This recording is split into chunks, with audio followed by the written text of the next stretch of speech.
Good evening, everyone. This is the Lakers Fast Break Nightcap with Joe Soro and my sidekick, Gerald Glassford. I feel like I've been kicked in the side. What happened? Nothing. Just, Never mind.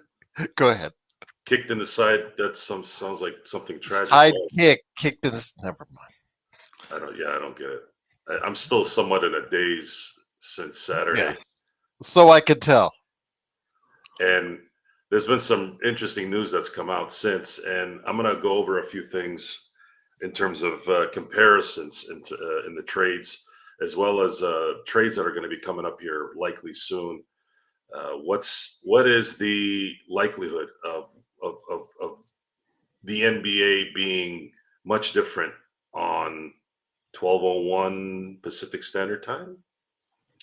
That's going to be the big news there. We'll go over that in detail. The out of town scoreboard wasn't. It was okay today. I think most of the teams that we wanted to lose won. Denver won. Memphis won. Oklahoma City won. What else?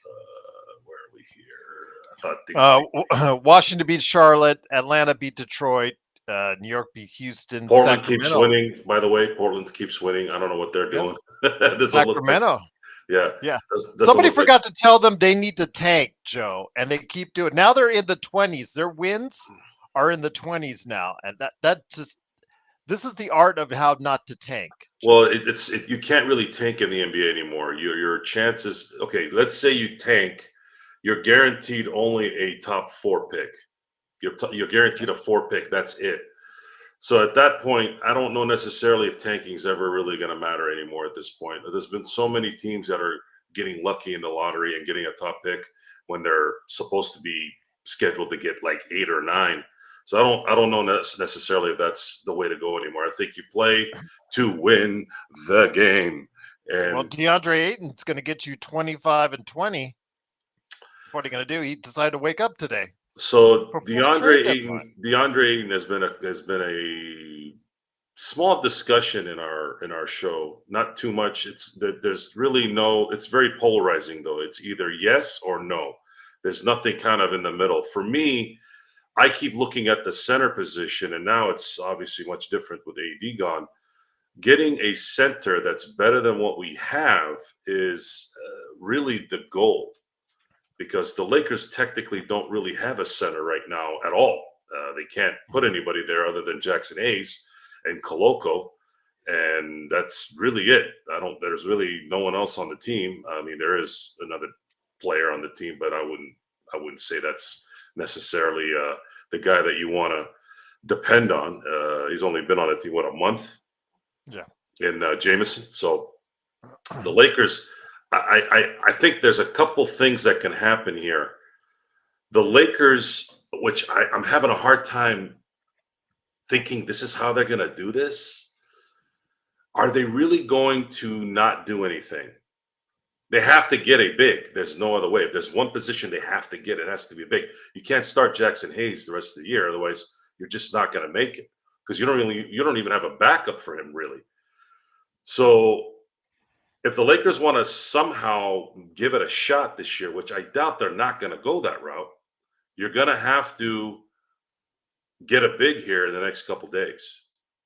Who that is, Go ahead, Jared. I still think they are going to try and go for it. I think the LeBron's window at 40 years old is closing, and to have him and Luka as a dynamic while they're still playing both of them at an extremely high level at times with LeBron, mind you. But yeah, they're both playing at still an extremely high level. Why wouldn't you go all out? Especially because of the fact you already don't have many assets left at Sports Baby. Copy and paste on those stiffs in the chat. He's posting every stiff that they're out. Don't forget, as far as Mo Bamba, you got did you add Mo Bamba in there, because he is available, because he just got waived, Sports Baby? Well, it's funny you bring up Mo Bamba and he's available. I thought of something since we brought up DeAndre Ayton. Could you imagine if the Lakers signed Mo Bamba as a backup and let go of, let's say, Jameson or Koloko? I don't know necessarily if that matters, but let's just say they do, just for this particular discussion. And they find a way to get DeAndre Ayton to be the center.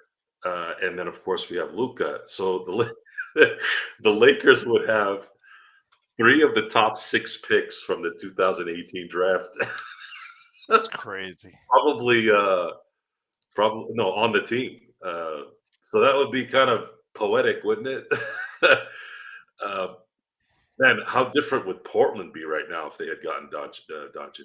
That's Yep. that's another one with Portland. You had a chance to get Michael Jordan. You had a chance to get Kevin Durant. Although that one wasn't their fault. There was no way they would have known that Greg Oden would go the way he went. Um, but I mean, just looking at it from the missing part, Jordan, Durant, and Luka. I mean, that is tragic. You're talking about three of the best players that have ever played this game already. My God, Portland fan must be in hell. And the one guy that they did get, he won him a championship, but it didn't last 6 seasons because of injury. Another player, Brandon Roy, who was phenomenal, he didn't last because of injury. They had a good run there in the early 90s, except the problem was Michael Jordan played in that era and they didn't get a chance to take advantage of it. And of course, Arvydas Sabonis, which I still think that had he played in 1990 and 1992 in those finals instead of Kevin Duckworth, maybe those results might have been different. But it's something I guess we'll never know. But as far as the Lakers are concerned, I know that our colleague Stone Hansen isn't a big fan of DeAndre Ayton. Most of the people that I've talked to that are Laker fans are not very keen on DeAndre Ayton. My look on it is, what choice do you have if you can get a good deal in that? I say you got to take a stab at it. You can't be picky at this point. There's really no place for the Lakers to be picky. If you can get him, and he's only got a year left after this, it's really a low I was risk. trying to do the numbers though, Joe. Because I was hoping if you get him in there, bring Robert Williams along with him, but the numbers are just it just doesn't match up. I know. I get choked up thinking about it too. Uh, but hey, get some water there, G. Yeah, I know it's exciting, and Yes, it is. I actually got a little bit excited when you were saying Rob. I didn't even think of Robert Williams and DeAndre, and I think that would solve. I'm trying to make it work on the trade machine. It's hard because I know JSJ said in the chat about Sabonis at 40 million. I mean, I know his name has popped up a couple times since the trade, and that's a lot of cash for him. And your rim protection is 0. Just to let you know, your rebounding is good. Your rim protection is not. My goal is, Joe, I think if we do the trade with the assets we have, because look at this, Austin Reeves. What fit does Austin Reeves have on this team? It's really going to be hard for him as a guy who, and we talked about it on the earlier show, Joe, about how Austin Reeves, yes, his perfect platform is as a sixth man coming off the bench, but your ego, Joe, with your Austin Reeves after you've been starting for quite a bit of the season. I know you had your period when you were not playing well and you were put back on the bench for a few games, but you came back playing strong. You were clearly given the reins when D'Lo was traded to be the point guard on this team. And he is, remember, he is what, 2 seasons away from looking for his own money, his own contract, Joe. And for a guy that we always talk about, undrafted, had to earn his way into the league, that could be his only huge payday. So he is looking for that. So maybe it's best that you try to utilize him now because for the Lakers, Austin Reeves his trade value will be no higher than it is right now. And you add Rui Hashimura, who looked really good with his shot, 43% from 3 right now, very enticing. And then you package the first with it. I'm looking to get 2 bigs out of it, Joe. I'm looking with those assets to get 2 bigs out of it because one big we're still in the same situation we were before, Joe, with Anthony Davis, where as soon as Anthony Davis goes to bench, there's a big hole there in that middle. I have to know what big is available at this point. I don't know who really is. There's not a lot of. I still like your Isaac deal. I still like your Isaac, and then I told you I added Batazzi on it. But Okay, yeah, the Isaac. Batazzi, that gets you a couple of big guys. Yeah, the Isaac deal that block shots, that yeah, rebound. the Isaac deal would be great, but there's no information yet on if he's available. Is that a deal that Orlando wants to make? We do know that. I think the few teams that we know of and we've talked about a lot is Vucevic out of Chicago. We have Valanciunas out of Washington.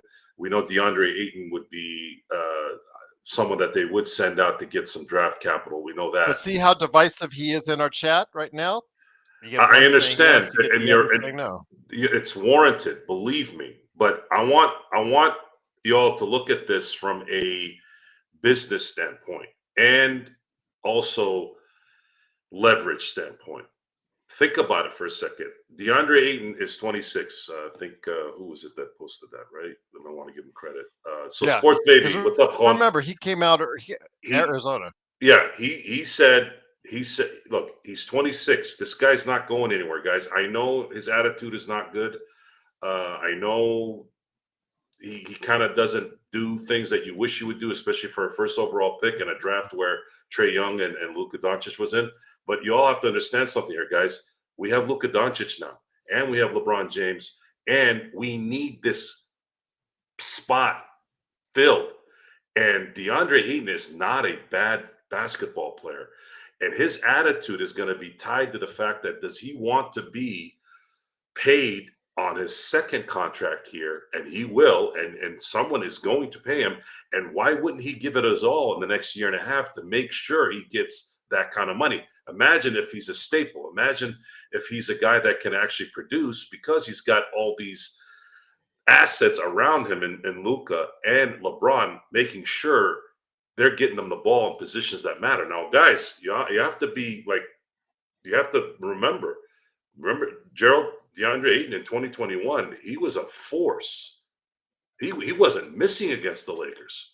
So when he's motivated and he can really put his head down and play like he did tonight, dropped 25 and 20 in a win. 25 and 20. Just say it. We're just saying. Guys, look, I'm sorry. I'm not. I can't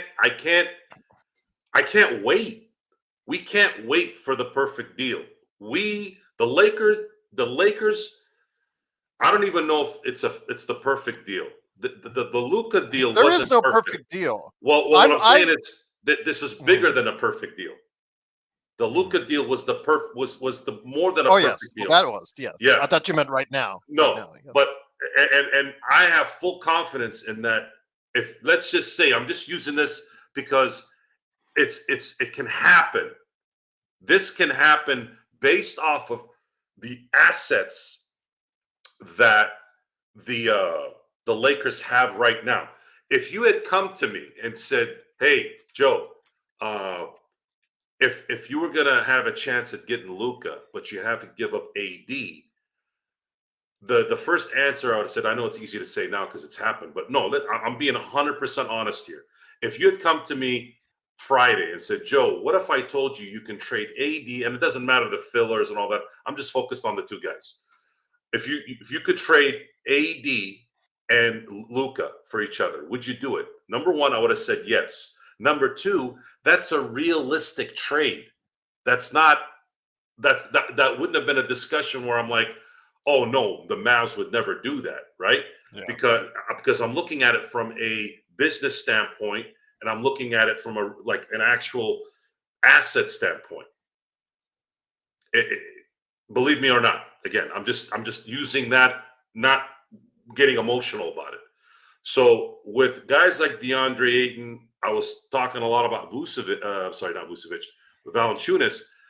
A lot of kickback. "Oh, Joe, no, he sucks." And this, I'm like, it has nothing to do with whether he sucks right now. It has to do with the fact that the Lakers don't have a big. And all these guys I'm mentioning are light years better than what we have now. And if you can get them for as little asset as you can to maybe give it a shot this year, then why don't you take that chance? And that's how I'm looking at it.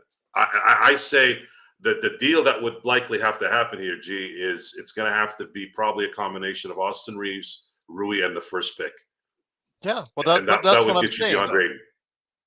Yeah. But you still have to do some more cap gymnastics, as Kurt was saying. I did it on NBA trade machine. You do need to do a lot of cap gymnastics. You do need a third team involved for that. But again, I harken back to what you said before the trade. You said you'd already mentioned Jonathan Isaac, and I the knees are a concern, but he has played consistently over the past 2 seasons. He does block shots. He does rebound. And he still has somewhat youth and athleticism. And of course, you add Goga Patazzi on it. The thing is, why it's a good fit, Joe, is because, as I mentioned earlier today with Legend, and I appreciate Legend 350 stopping by. Please check out his channel. I was talking to him because Orlando is in a state of disarray. They got KCP because they have such an anemic offense coming into the season. And, they started out really strong. They thought they had something clicking. And then, of course, they got injuries to their 2 top guys. They did, get them back, Joe, but they have still been in a free fall since. KCP was not the answer for their offense. They need offensive pieces added to their mix to be relevant once again, because they're now under 500. They were actually 3rd in the Eastern Conference with a nice gaudy record, and it has gone off the rails. They are a perfect team for you to go to because they're a defensive minded team. They have defense, you have offense. You come together on those pieces and see what you can get out of it. Again, the Lakers could come out of it with not just 1, but 2 big guys and a third piece. If you do some more cap gymnastics, I would try to go for Anthony Black as a guy coming off the bench that could spark your offense. Would Orlando want to do that deal? And with the first, maybe. So for the first and Austin Reeves? And the fact that they are now under 500, Joe, that's the key here. They're no longer up in the hierarchy of the Eastern Conference. They are 2 games, as well, when we were talking earlier today, under 500. Okay. So they're looking at things a lot different. They could be looking at things a lot differently now. Okay, so let's say this. Obviously, I'm not just thinking Anthony Black here in this deal, because Anthony Black only makes around $7 million, a little under soft? 8, right? Well, hold on. Let me ask JSJ. How is Goga soft? He's averaging almost double. He's averaging 9 and 8 in limited minutes. How is he soft? He's 6'10", 280. I'm waiting for that answer. How's he soft? Here's something. Or did you mean the Portland guys? You meant the Portland guys that night. I understand. It would be okay if you're getting Anthony Black as a guard. You're going to send out. Who are you going to send out for that? And are the Lakers really looking for a guard right now? Do they really need another guard? Off the bench, I think they do. Yeah. Gabe Vincent, I mean, he's been playing okay as of late. Past, 2 weeks now? Fine. But do you really trust that, Joe? Or do you trust the year and a half you've gotten from him already? At this point, you have to make more calculated moves. Plus, Anthony Black is a younger piece that you could fit for the future. I mean, and there's only a $1 million difference. I have to try and figure out how you could do that, but you would probably need, again, to facilitate a third team into all this just to make up for that $1 million that I can't seem to get figured out. I really honestly don't know. I think that it would have to be someone like Wendell Carter instead of Jonathan Isaac, because the numbers would work better that way. Well, let me see if that's the case, because the actual numbers worked out better with Goga Patazzi and Isaac. But let me see. Wendell Carter's 11-9. Look, but I like what you said. But I like what you said with Isaac, because you said his contract de-escalates. Correct. Over the course. That's why it was attractive to me. That's why when you said that, that's what clicked with me. That's why. Wendell Carter, yes, his contract is substantially lower now, but next season, Joe, they're relatively the same. I'm not going to be greedy here. If there's a chance that they can get Isaac in a deal, great. If they can get Wendell Carter and Anthony Black in a deal, great. If they can get Goga, great. I think it solves the problem that they have right now in not having a legitimate center that can do some things. The question is, if they don't get a center, can Luka enhance someone like I can't see them not getting a big by Thursday. I don't know why. I just don't see it not happening. There's just no way that they can go with Jackson Hayes the rest of the way. It just doesn't make any sense. So I'm fully invested in that. Rob Pelinka is going to bring a center of some sort to this team, and whether that I meant to say defense on Anthony Black. That was my bad, Gustavo. You caught me. Good catch, Gustavo. Whether that's the only thing they get, that's kind of up in the air. Because if you think about it, let's look at the starting lineup now. Let's say they get let's say they get a B- C+ center. Right now, would you say we have a D center? Oh, we have an F. Okay, so we have an F center, right? Mm-hmm. F center. So a C+ center at the worst is a huge upgrade, right? So let's say they solidify that position. Now you have LeBron that's going to continue to play the power forward position, and then you're going to play DFS. Are you playing DFS as the 3? Yeah, at this point. Okay. Yeah. And then you have Luka at the 1, and then who do you have at the 2? Let's say Austin's still on the team, and the center that they get was Rui included. Although if you trade Austin, then you could bump up Connect. I don't know if Connect. His defense. Yeah, I don't know if Connect is ready yet. He might, now that he'll get the ball in certain situations with Luka, and that might enhance him. I don't know. That's something we're depends on who you get as a center. If you get a really good defensive center, then you can afford to put a Connect out there. Okay, Connect has got to be in spurts. He's got to play certain matchups that enhance him, that enhance his skill set, which is letting him run around like Reggie Miller, going around screens, Luka finding him a half a second quicker than what normally people would find him at, so he can have some elevation time and some space so that he can make those shots. That's the difference, guys. A good point guard creates that kind of atmosphere, and that's what Luka does. I'm not saying that LeBron doesn't do that. However, LeBron's point guard skills are different than Luka's point guard skills. Luka is very methodical. LeBron is a freight train. He can still make the amazing pass. He can still find the open guy, but he also is the guy that heads straight to the hole. He can dictate whether he needs to go to the basket or pass, and that's his game. Whereas Luka is more kind of suave and in and out and trying to, kind of maneuver and slither around. And that creates an issue with the defense because you don't know if he's going to shoot it. If he can shoot it with people on him. He can shoot on the right side. He can shoot on the left side. He can shoot with distance. He can get. The guy he's like a half a second faster than anyone that's playing against him, and sometimes even a full second ahead of anyone on the defensive end that's playing against him. Now, the only way you can combat that is what Boston did in the finals. If you guys watch the finals, what they did ultimately to make it an easy discussion and not go into that detail is they essentially shut down Kyrie Irving and let Luka do his thing, which is not something we haven't seen 100 times. That's how Detroit beat the Lakers in 2004. They said, Larry Brown said, stop Kobe. Don't worry about Shaq. Let him get his baskets. Stop Kobe. And you all saw what happened. They did the same thing to Dallas. They stopped Kyrie. Kyrie didn't do anything in that finals. Luka still dropped 30 a game. And that's how that played out because no one else really was able to kind of make a difference. Lively, Gafford, again, when you start getting into that level, those guys don't shine as much if because the pressure's harder and Lively was a rookie. You can't expect someone to be, next level a lot of times when they're rookies like that, no matter how good they are in the regular season. So there's a lot of amazing working parts here, guys, that you want to pay attention to. This is not LeBron and AD anymore. The Lakers have Luka Doncic.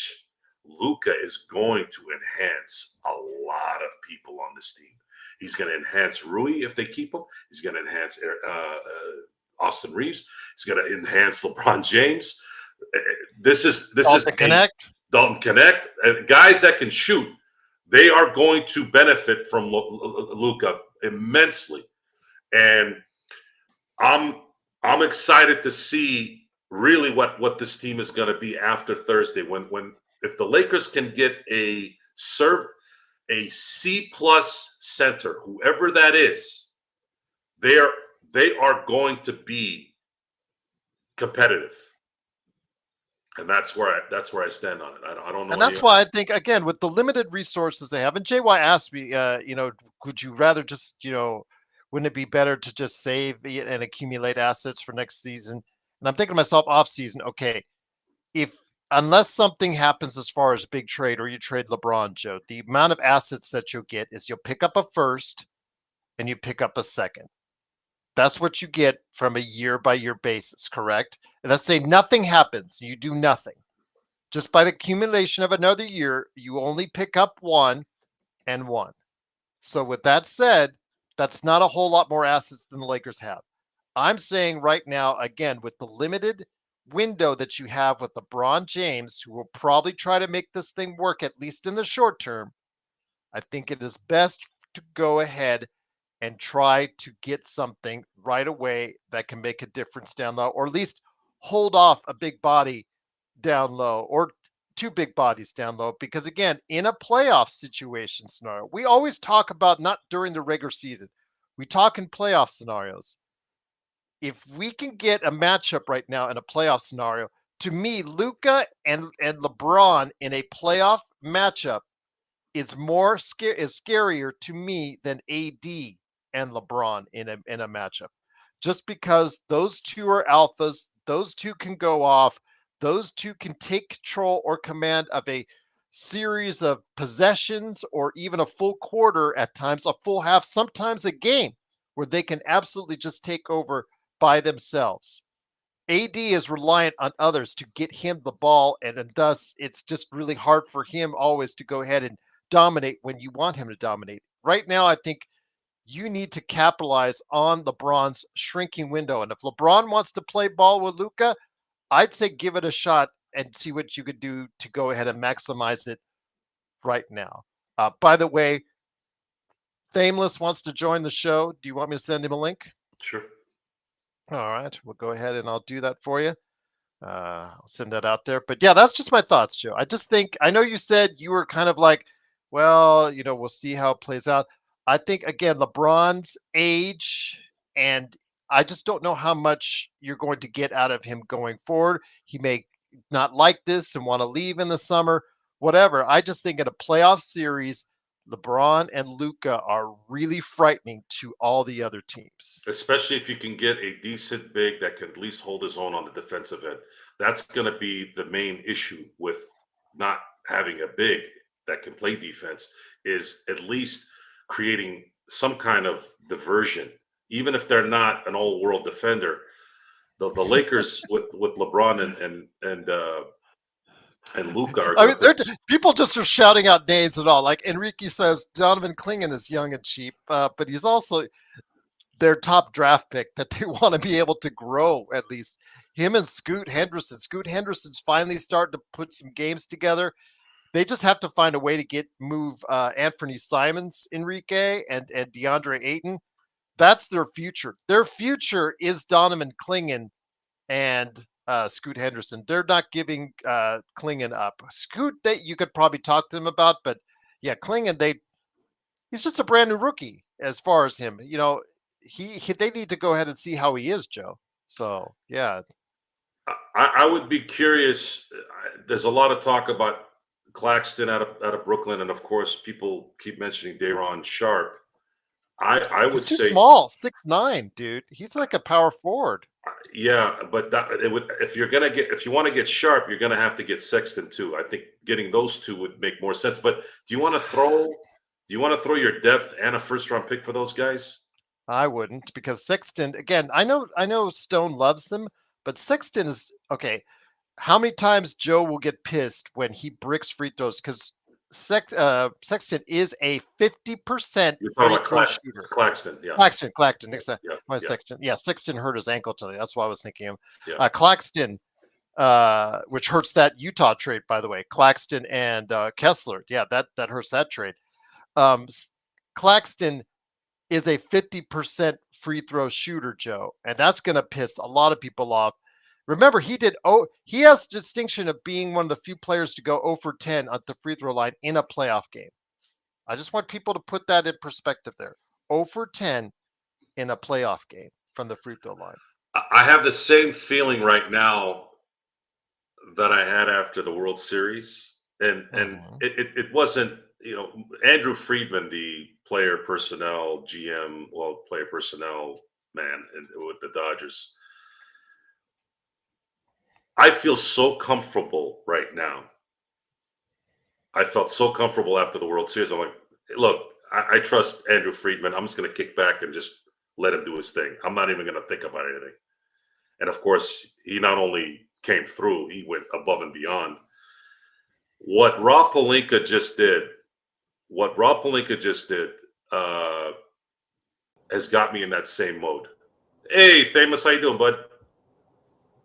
Nice to see your torso. Can you hear us? Nice to see your torso. Can you hear us, Thameless? Hey, evening, gentlemen. Good evening. Welcome. Where are you located?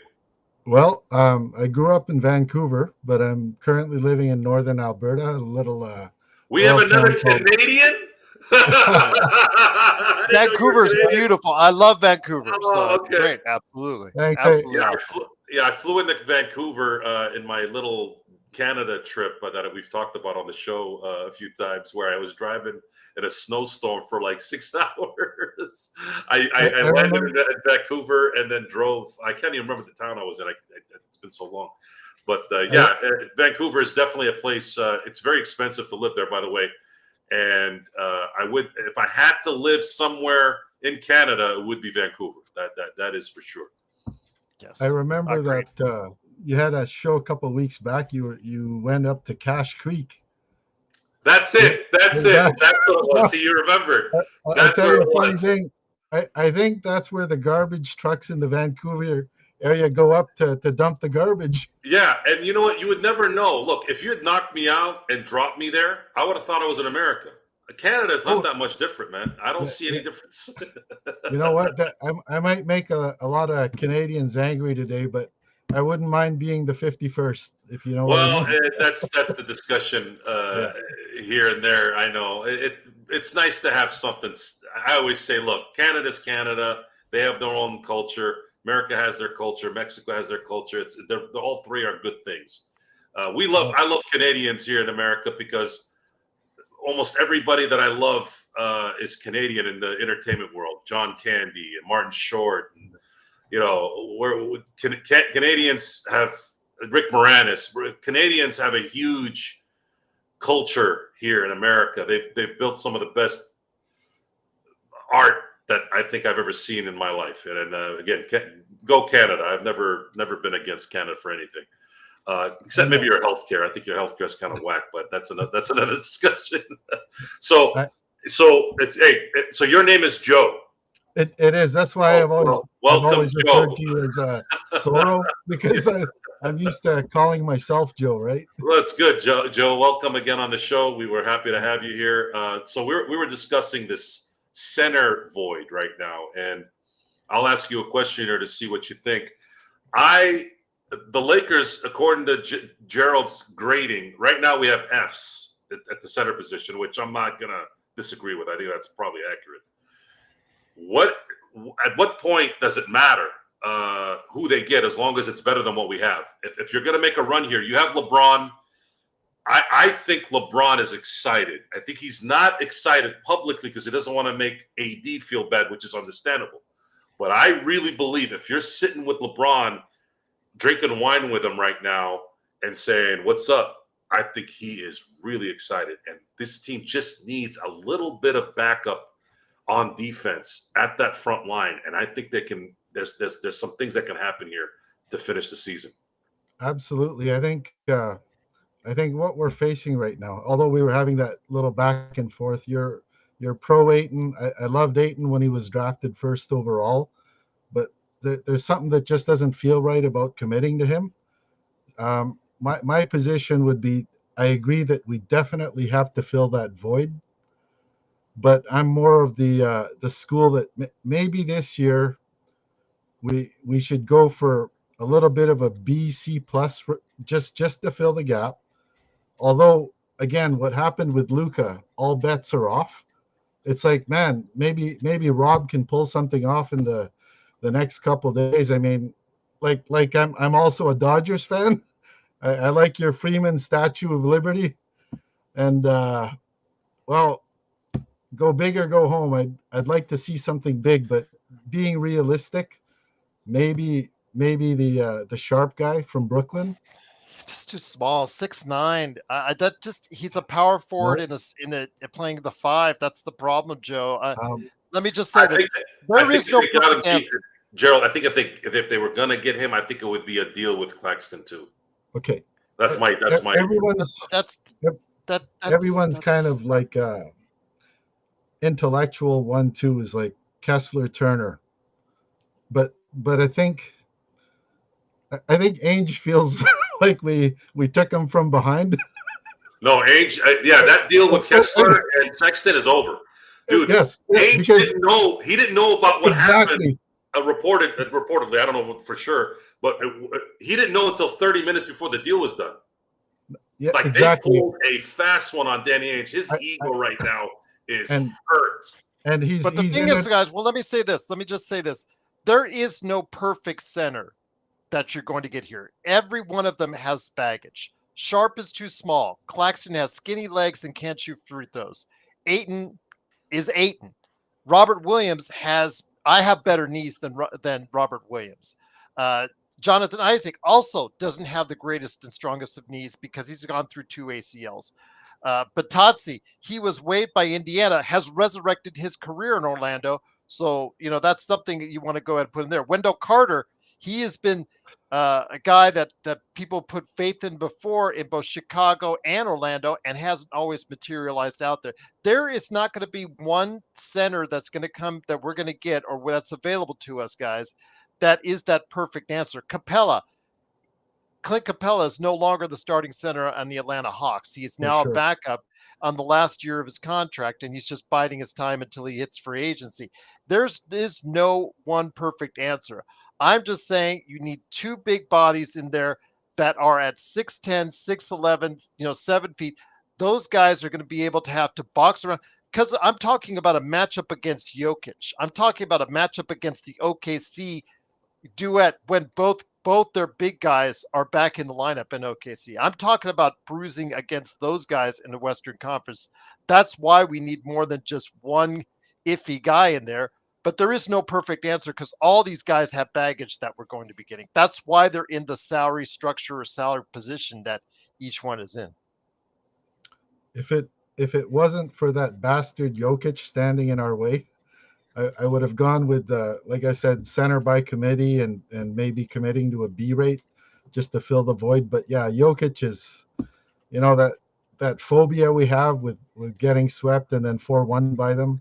It's still going to be a bit of a mental block, but I think uh, getting Luka changes the psyche of the team. Like you say, maybe LeBron is invigorated. Maybe he jumps a little higher. Maybe he goes for a chase down block.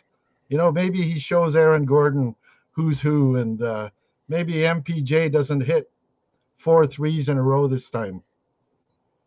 Maybe Vando plays a little quicker. I hope he doesn't twist or sprain anything, but as long as you're yeah. not asking him to shoot, because that's a journey of itself, both from the 3-point line and as a layup, as we saw. That still looks really, really bad, that part of it.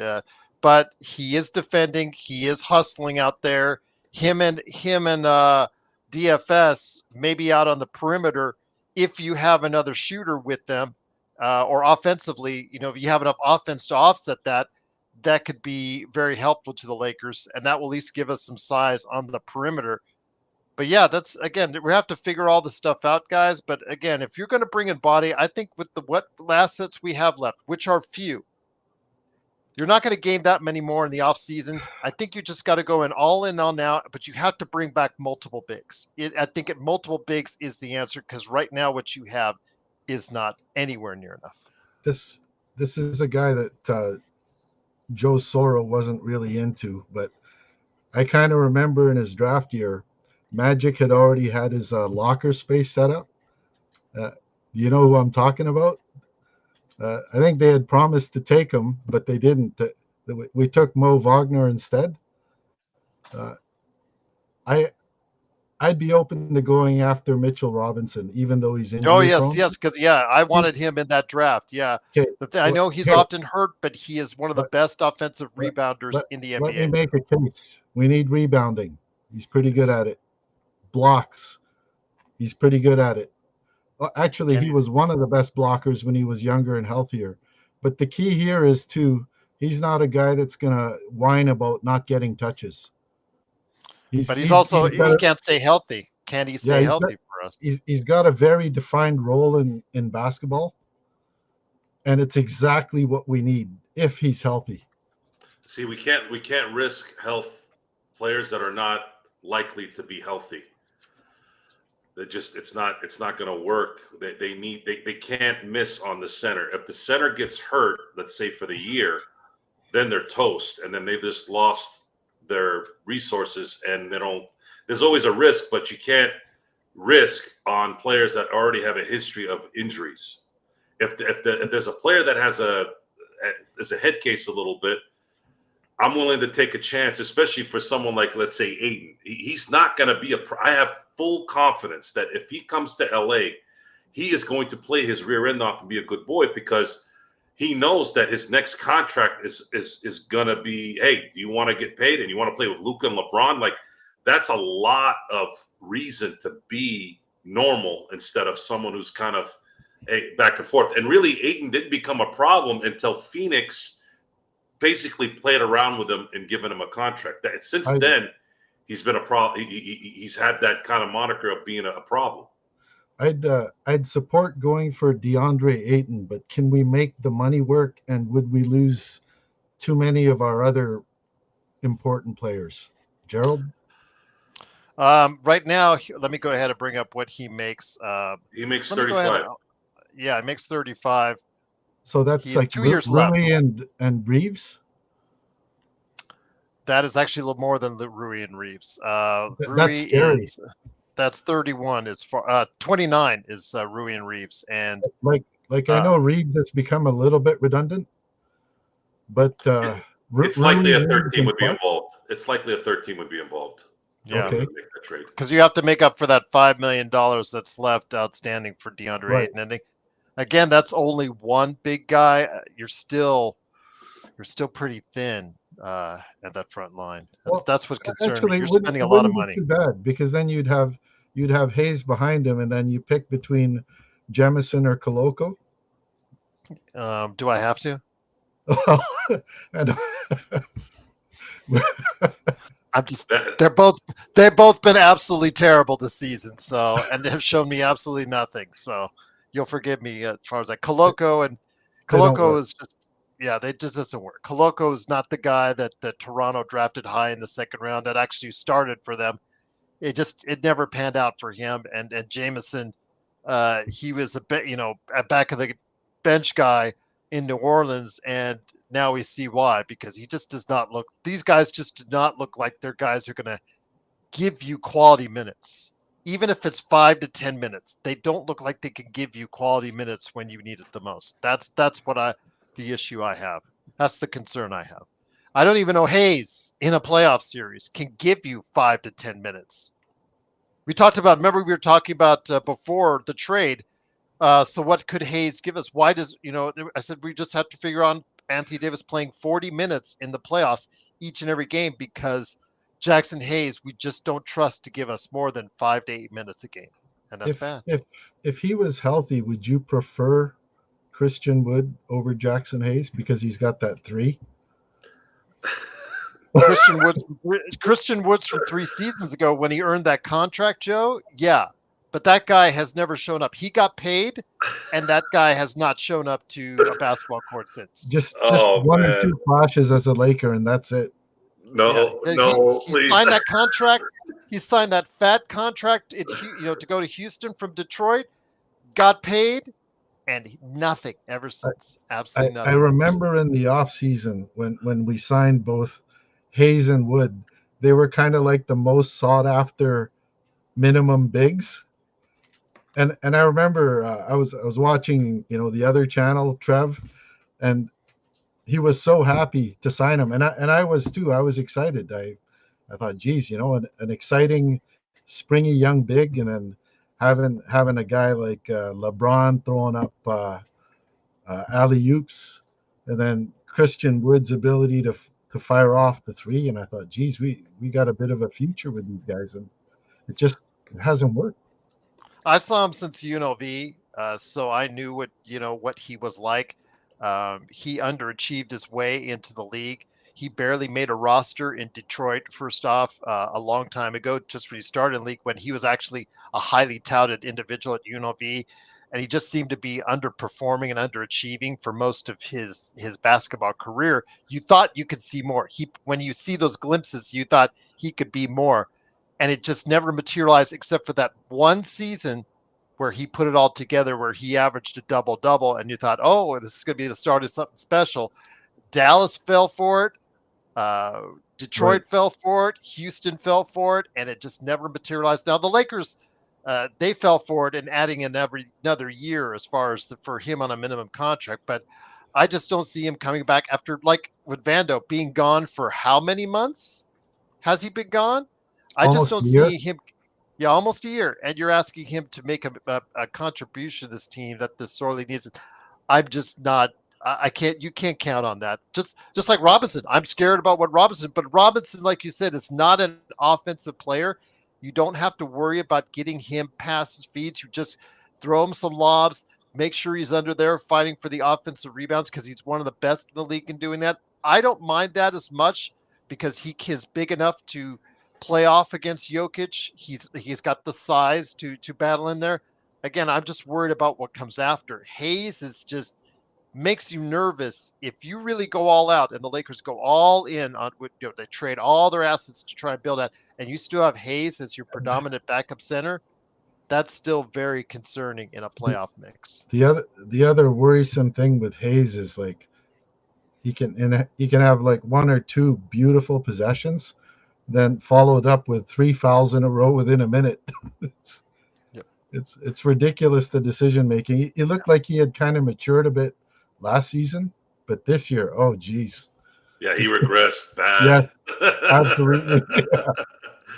His defensive awareness, Jackson Hayes' defensive awareness, it's just not there, and it never has been there since he's been on the Lakers. He does one thing really well. He pick and rolls the basket. That's the one thing he does, the one talent he really has. But he cannot put it together on the defensive end, and that's Yes, where we need him the most. And that's the problem that we have is absolutely. I just cannot put my faith in the guy because he's not proven it over the course of 2 seasons. Still Joe? young. And you Joe, want he's to still young, you got to also factor this in, but he guys. is 8th year in the league. It's Or is it very 7th? important to understand this. The curse of the Nuggets ended Saturday because Luka owns when it matters. Yes. The Lakers have not had a clutch player, even in this AD LeBron era. LeBron, guys, I know it hurts for a lot of the LeBron fanatics out there, but LeBron, when you look at the statistics, sure, yeah, he's hit a lot of game-winning shots, but he's being clutch is not just hitting clutch shots. It's how you designate, how you execute down the stretch over a long period of time. There's a lot of things that don't show up in the stats when it comes to being clutch in the end. Luka absolutely destroys in that category. All those losses that you saw late against Denver, that's not going to happen when Luka's playing. That's why it's important to at least get someone that could somewhat neutralize their area just a little bit. They're not going to stop Jokic. The Lakers are not going to stop Michael Porter Jr. from hitting shots unless they're just letting them hit shots. None of that. But what they can do now is guys like Aaron Gordon, guys like Jamal Murray, now, especially Jamal Murray, now he has to worry about, oh, crap. Now I got to deal with this phenom who can hit shots from anywhere, who's a half a second to a full second ahead of everybody on the court, except for maybe Jokic. Jokic and him might have the same kind of zone. But the other thing is, when you were talking about Jackson Hayes, he's the guy that's a second behind, maybe 2 seconds. See, that's why it's important that this thing kind of gets put together here the rest of the way, where you don't want it too deficient. You don't need an A big. You just need someone that can do their job, that can be a threat when you can't pay attention to them. Because are you going to pay attention to LeBron going to the basket? Or are you going to pay attention to Luka playing the ISO game? It's going to be a problem, guys. It's going to be a problem. This team is going to be a problem if they can solidify that front court just a little bit with some talent. And then we're going to get a chance to see, hey, what's up? Hey, can this thing can they make a run? And even if they don't win it this year, it's okay. I want to see them give it a shot. They have opportunities this summer, but I really believe they have a lot of opportunities the next couple of years as well. 26 and 27, I think, are going to be probably the off seasons where the Lakers will probably go, okay, it's time to really get that next guy, and let's now start the title run with Luka. There's also information coming out that there's some talk, I don't know if this is true, that LeBron might be wanting to do an extension. That's interesting. I don't know if it's true, but that should prove, though, if it is true, that LeBron is very excited in having Luka here, because I don't think he was talking extension with the way things were going with AD. That's kind of an interesting point. That's an interesting thing to watch out for there as well. So let's see here. We got a good crowd here tonight. I know that you guys have been posting some really good stuff here. Let me see what we have here. I'm going to try to catch up to some of your guys' discussions here. I know we've been talking a lot here. Denver, 2-player, was wondering. So now people are talking about Jokic. Well, the discussion is we're greedy, aren't we? Exactly. You guys think we're gonna get Jokic now? Hey, I'm not gonna say anything anymore. I'm not gonna make fun of anybody. I'm not gonna say anything at all. If you all think that Jokic is coming to LA in 2027, hey, you might be right. Maybe Giannis too. Who knows? One of them. So I'm not gonna say anything. It's 2025. It's a new era of basketball. What about something like this? Like you know how like LeBron last offseason alluded to the fact that he'd be willing to take a little bit less for the right guy. Now that we've got Luka, what are the chances that he does a Brady? And I know he's always said, I'm going to take my market value, because even if you pay me a max or a super max, I'm worth twice that. But what if he really says, you know what, money is not the object anymore. I'll take 30. Let's go get someone. I don't know who, but let's go get that effing guy. It's more possible now, because absolutely. Wouldn't you want to come play with LeBron and Luka?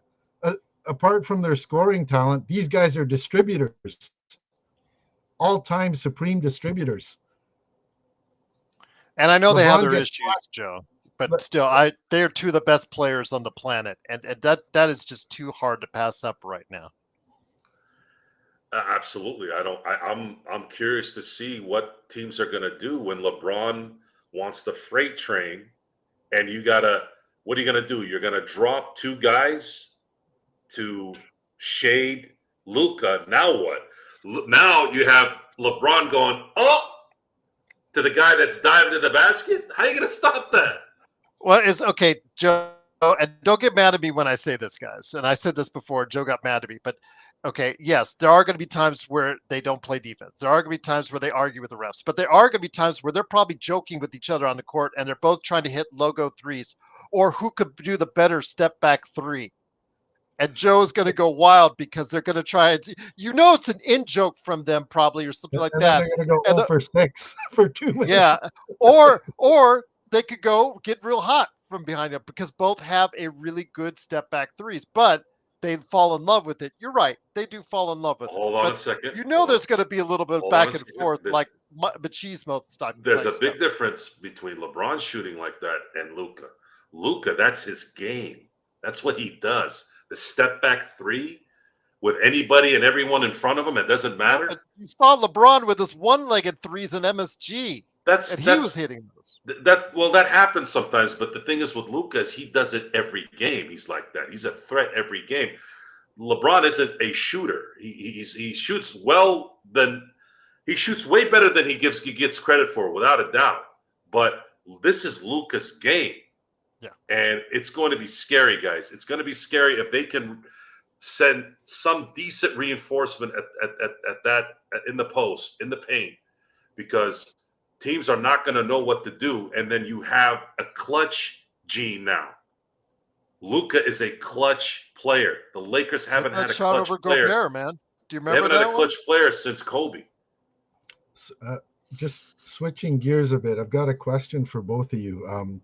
Going with just what we have right now without the center yet, because both LeBron and Luka are so good at offense, and I know we'd always rather have two-way players. Do you think that Vanderbilt and Reddish go up in value because the one-dimensional player, defensive player, is more needed now because they can carry so much of the offense on their own? Great question. You want to answer this first, Gerald? Yeah, I think Vanderbilt's does. Reddish, they fall in love with him, Joe, when they have necessity, when there's injuries or something like that. It's like that Dwight Powell of Dallas. I said Dwight Powell is like the cockroach for the Mavericks because he just disappears, and then all of a sudden you see him there. Oh, there you go. Okay, I guess we'll throw him back in the starting lineup because we have nothing else to throw out there. The same thing with Cam Reddish. He rears his ugly head when he comes back out there. He does a great job defensively at times. Remember at one point in time, he did, early on last season, he did lead the league in steals. So there are things he can do out there, but you saw him, every shot from him is a venture.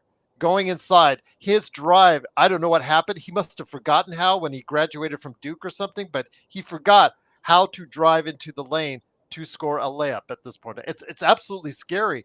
It's like Steve Sachs, Joe, with the how he couldn't throw from second base to he could throw to second to first. It's just like, what happened?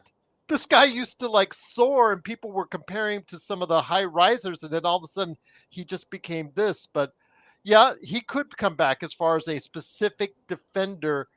You might have to slot in there alongside Luka and LeBron because those guys are not going to give you that kind of effort that you want each and every play on the defensive end. They are so focused on the offensive end, you might be able to get away with it.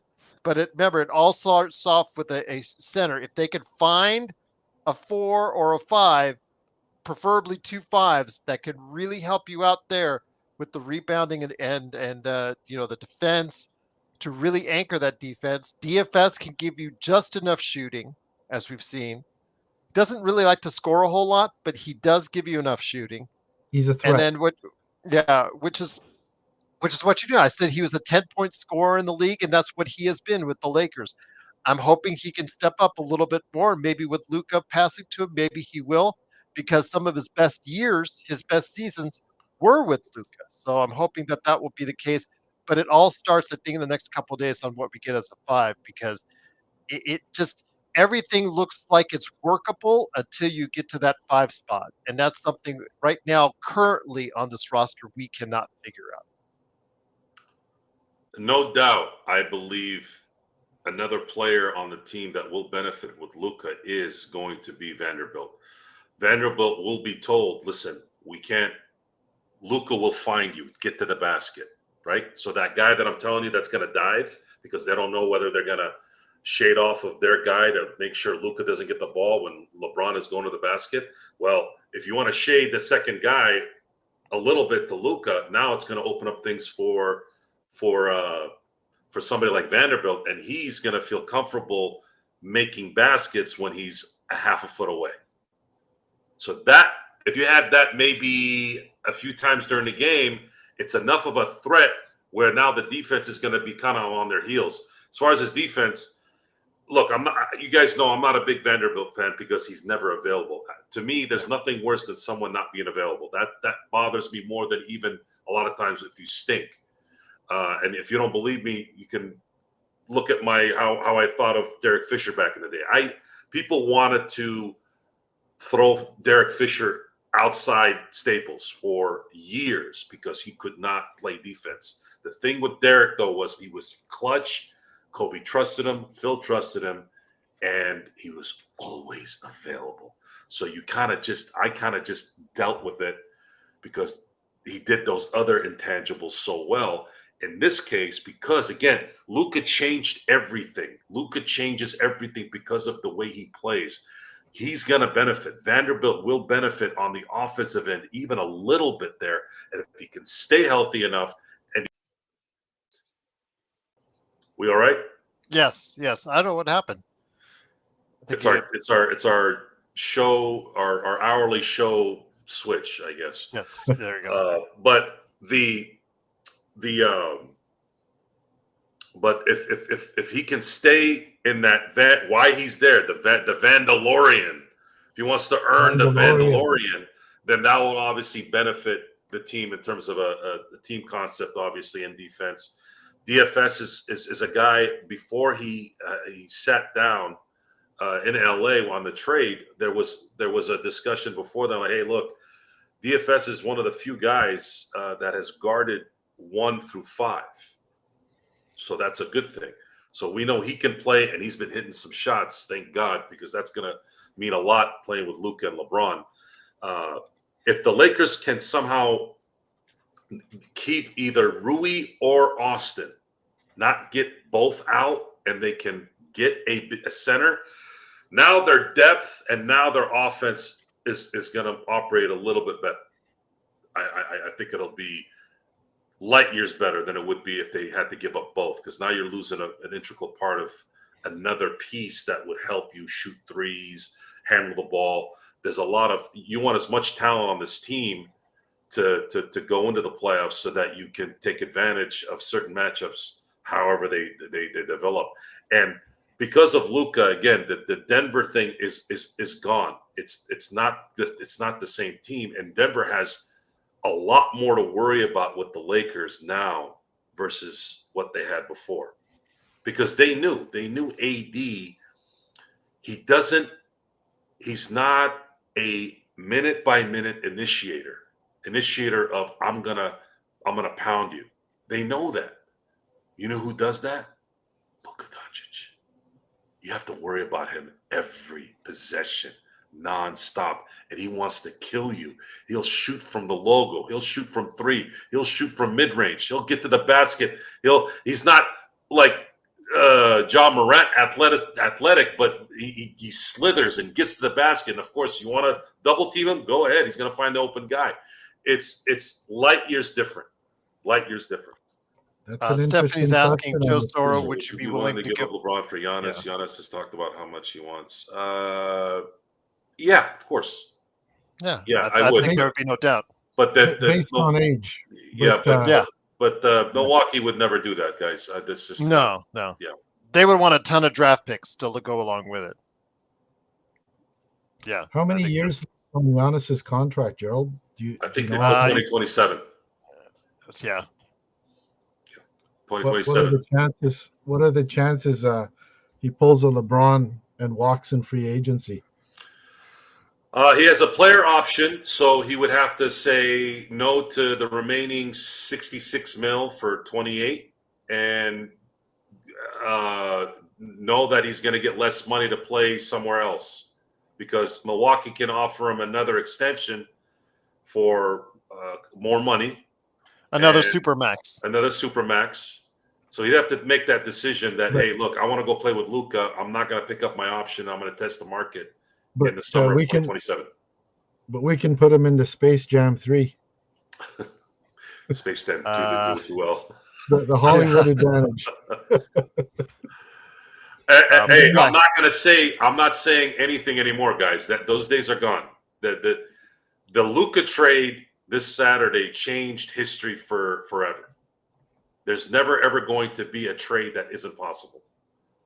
That's been debunked, and it's so I wouldn't put it past anyone, even Giannis, even someone who decides I want to go play in LA or I want to play somewhere else, and I don't care about the money. Hey, at this point, I'm going to leave that open. Jokic is in the same boat too. Jokic is got a player option after the 27 season, and he could be a free agent too if he decides that he doesn't want to get the supermax as well. However, I think Jokic is going to be comfortable playing in Denver. I don't think he'd want to be in LA. LA's too hectic. LA's too much for him. Yeah, he didn't even like all the attention when he won the championship. He couldn't wait to get away from that. LA is not the spot for him. I highly doubt that he'll ever want to come to LA. Go ahead, Joe. You wanted to say something? I'm sorry. I interrupted you. My bad. Oh, no problem.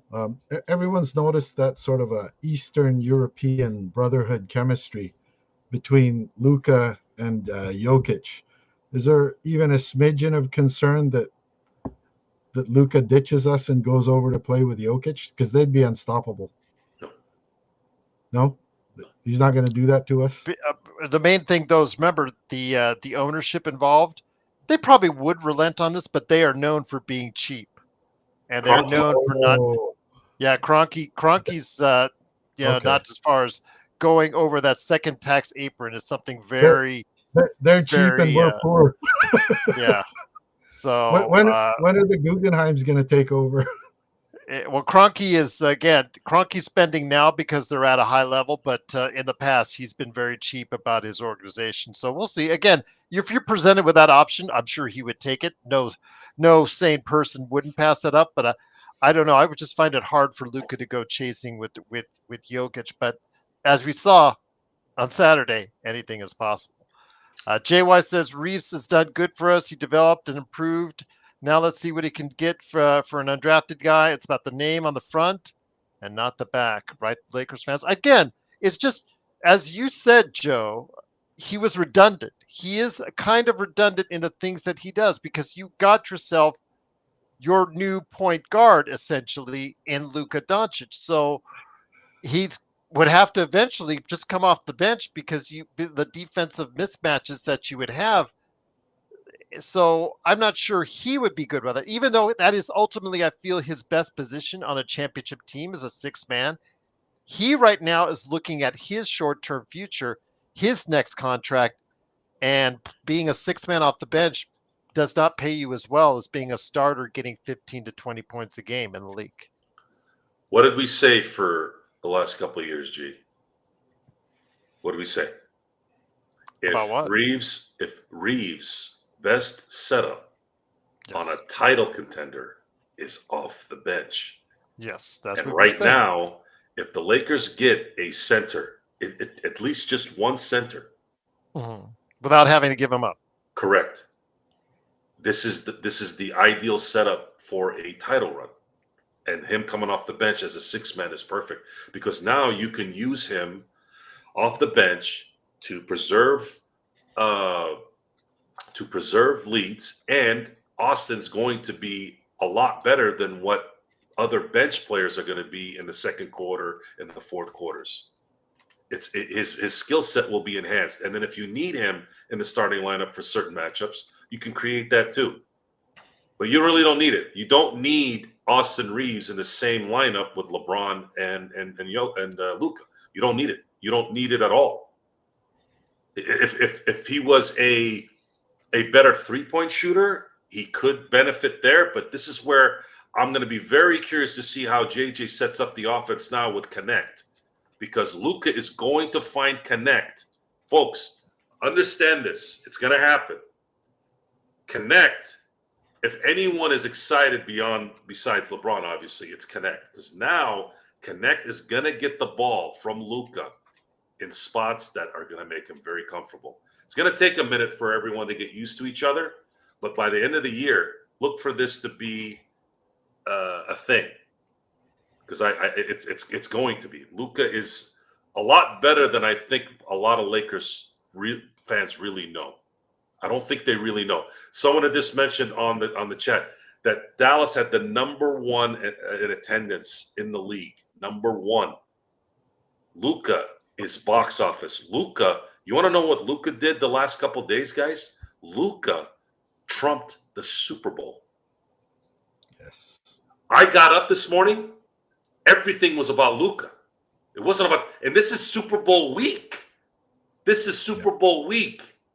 He trumped that. You know the last time I saw an NBA player trump the NFL on Championship Sunday? Y'all remember, you'll probably remember the date if I tell you, January 22nd, 2006.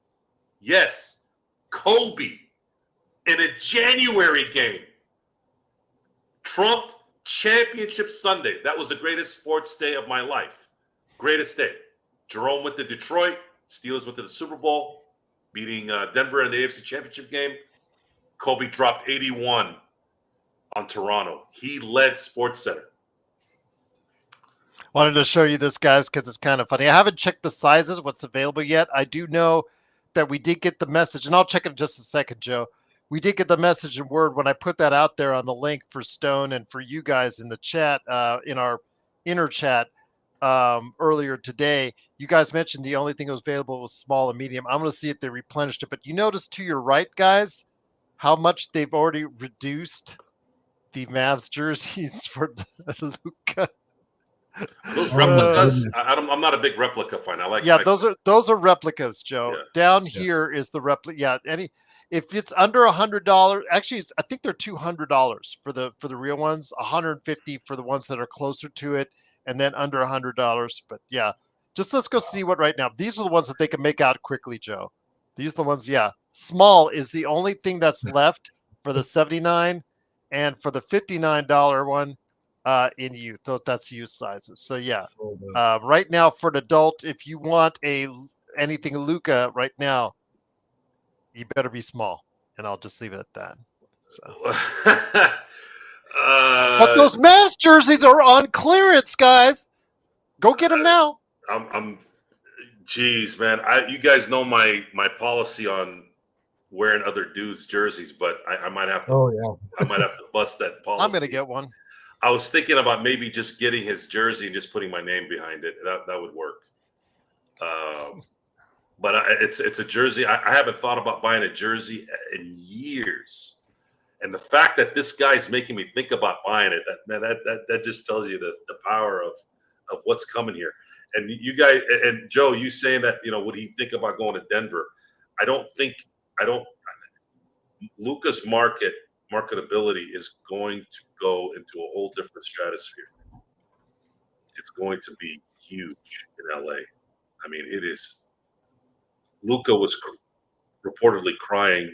He had just bought a home, I think, last week. Oh, his dad is pissed off overseas. Did you hear him on live television talking about it? What a disgrace and all that. So, yeah, it's absolutely just very unhappy right now. Very, very unhappy. And it is what it is. But yeah, he was unhappy that he was traded. Yes, very unhappy. Look for the comments. Yeah, he is. Wow. He actually went on I don't know if it was a news station or whatnot in his home country, and he went off on the Mavericks organization. I mean, the fans in Dallas, they held a protest outside the American Airlines Arena. They put a coffin right outside the American. Yeah, they talked about things that there's death threats against Nico Harrison right now. Yeah, there's a whole bunch of stuff. Yeah, absolutely, just crazy right now in Dallas. I heard they might boo AD in Dallas. I hope they don't do that.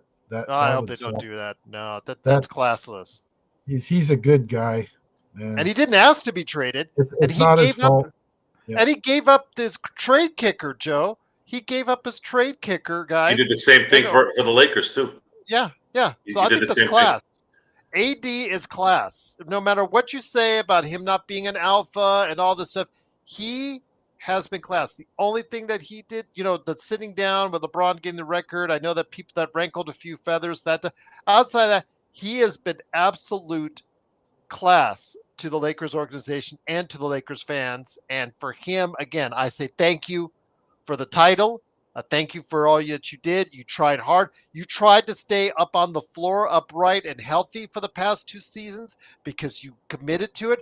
I remember he said in the summer, was it before last season, he was going to try and play every game, and he almost did. You know what? Again, Oh, he's trying. yeah, they're getting a player. They're getting a great player in He, Dallas. he got rid of the street clothes moniker. He's trying. Yep, the bad attitude that was in New Orleans left behind in New Orleans. The He issue, became a see, great player on and off the court. there's always an argument. Why does AD get the street clothes tag, especially when you have someone like Kawhi Leonard, who is actually the real street clothes guy? This is the problem, and I know it's going to sound weird, but we've talked about it a little bit. But I'll go in a little bit more detail. AD should have won a few MVPs by now with the talent he has.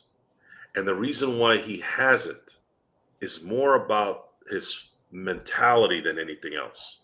He never was a and it's both kind of good and bad. Like, he never ruffled feathers. He was always a good teammate. He always, other than his little stint at the end in New Orleans to want to get out, that was the only time you ever saw anything kind of negative in terms of how he carried himself as a professional. But he's never been. He's just his attitude was never about. He was never in killer mode. He never went after it.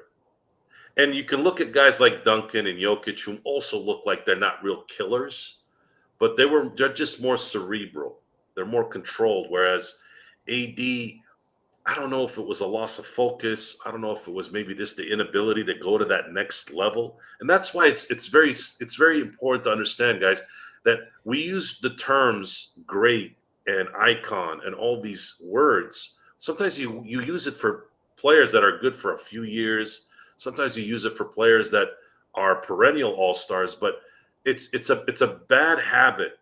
It's a bad habit to tag people great and iconic when they're not sometimes. AD is amazing basketball player, Hall of Famer, the whole thing. But he's not in the league of a LeBron. He's not in the league of a Kobe. He's not in the league of Luka. Luka has a huge chance. If Luka plays in the next 10 years, averages, let's say, 65 to 70 games a year, he is going to go down possibly as the best player of his generation. So Jokic right now is number one here, right? Like, this has been his decade, the last 5 years. Luka will own the next 10 years, should he stay healthy and hopefully motivates himself into being a dynamo in terms of his why do I keep hearing that? What? Oh, you're bringing that up. Okay. Yeah, I thought we were going to sign off again. This is what's at stake, and he's got the biggest stage in basketball history, in basketball in the world. And he's 25. He's going to turn 26 in 24 days, but 26, 25. This guy hasn't even look. The prime years of a star is between 28 and 32. This guy hasn't even hit that age. And we said that about AD, and AD won a championship in his first year. And we thought, man, this is the Lakers are going to win at least 2, maybe 3. Now, the problem was he couldn't stay healthy. The whole COVID quick turnaround thing kind of messed it up. And then, of course, the worst thing that could have happened to the Lakers, which is they panicked because of what Brooklyn was doing, and they ended up making a bad decision and getting Westbrook, and it's been kind of downhill from there until Saturday. So here we are. Yeah, go ahead, Joe. A quick alternate history exercise. If that year AD didn't get hurt against Phoenix and we beat Phoenix, would we have beaten Milwaukee? Yes. Really? Giannis was playing like a god that year. He was, but He Phoenix was had up that 2-0. 50-point closing game. Phoenix was up 2-0, and they had 3 or 4 chances to close them out in game 3. Those are the type of games that LeBron and AD would not have lost. Right. And we'll never know, but I have full confidence in that had AD not gotten hurt, they would have beaten Phoenix, and they would have gone all the way and beaten Milwaukee in the finals, and it would have been a back-to-back, and we would have never had to deal with the whole Westbrook thing. It would have, yeah. Look, we can't look. I can't look at that anymore. I've had it. Like, I'm done with it. It's over. Rob just made the ultimate Uno reverse 2 days ago. It doesn't matter anymore. He basically rewrote that into saying, all right, I screwed this up, and I know I had to give up one of our bigs to do it, but Luka trumps AD. Luka trumps AD even if they were the same age, and that's a fact.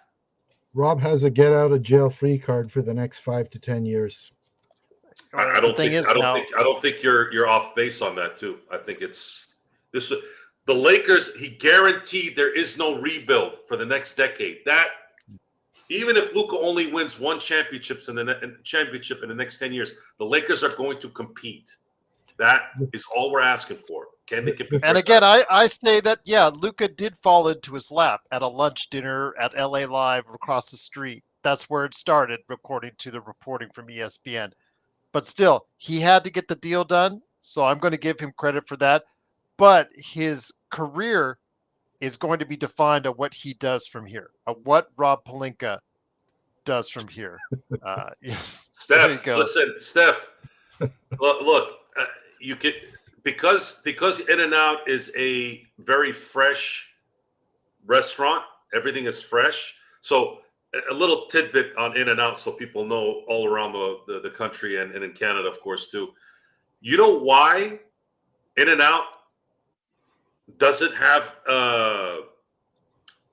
restaurants out east? Because it's predicated on those trucks. How they can get in quick enough and get out and keep doing that. It's hard to get fresh food in areas where he's been eating Whataburger. Well, again, whatever, you know, again, I'm In-N-Out. The reason why they're not on the East Coast is because there's a logistic issue with the fresh food. That's how much they care. Now they have to protein style, Stephanie. Protein styles without the carbs. I'm telling you right now, the difference between eating a number one, which is a double patty, and getting a protein with no bun. I can eat 4 protein burgers, but I get full from the number one if it has bread on it. That freaking bread, man. Bread is the most filling thing on the planet. So stay away from the bread. Eat the meat. It's fresh. The lettuce is fresh. I even did the tomato one where it was the buns. Yes. But it's hard to eat because I like the mustard. I just tried the mustard salad. It's Dominic not a burger Mysterio anymore, got me Joe. in. I was like always It's not a okay on burger In-N-Out. anymore. I was always okay on In-N-Out. It tastes better, Joe. It tastes better. Actually, without the bread, it actually tastes better.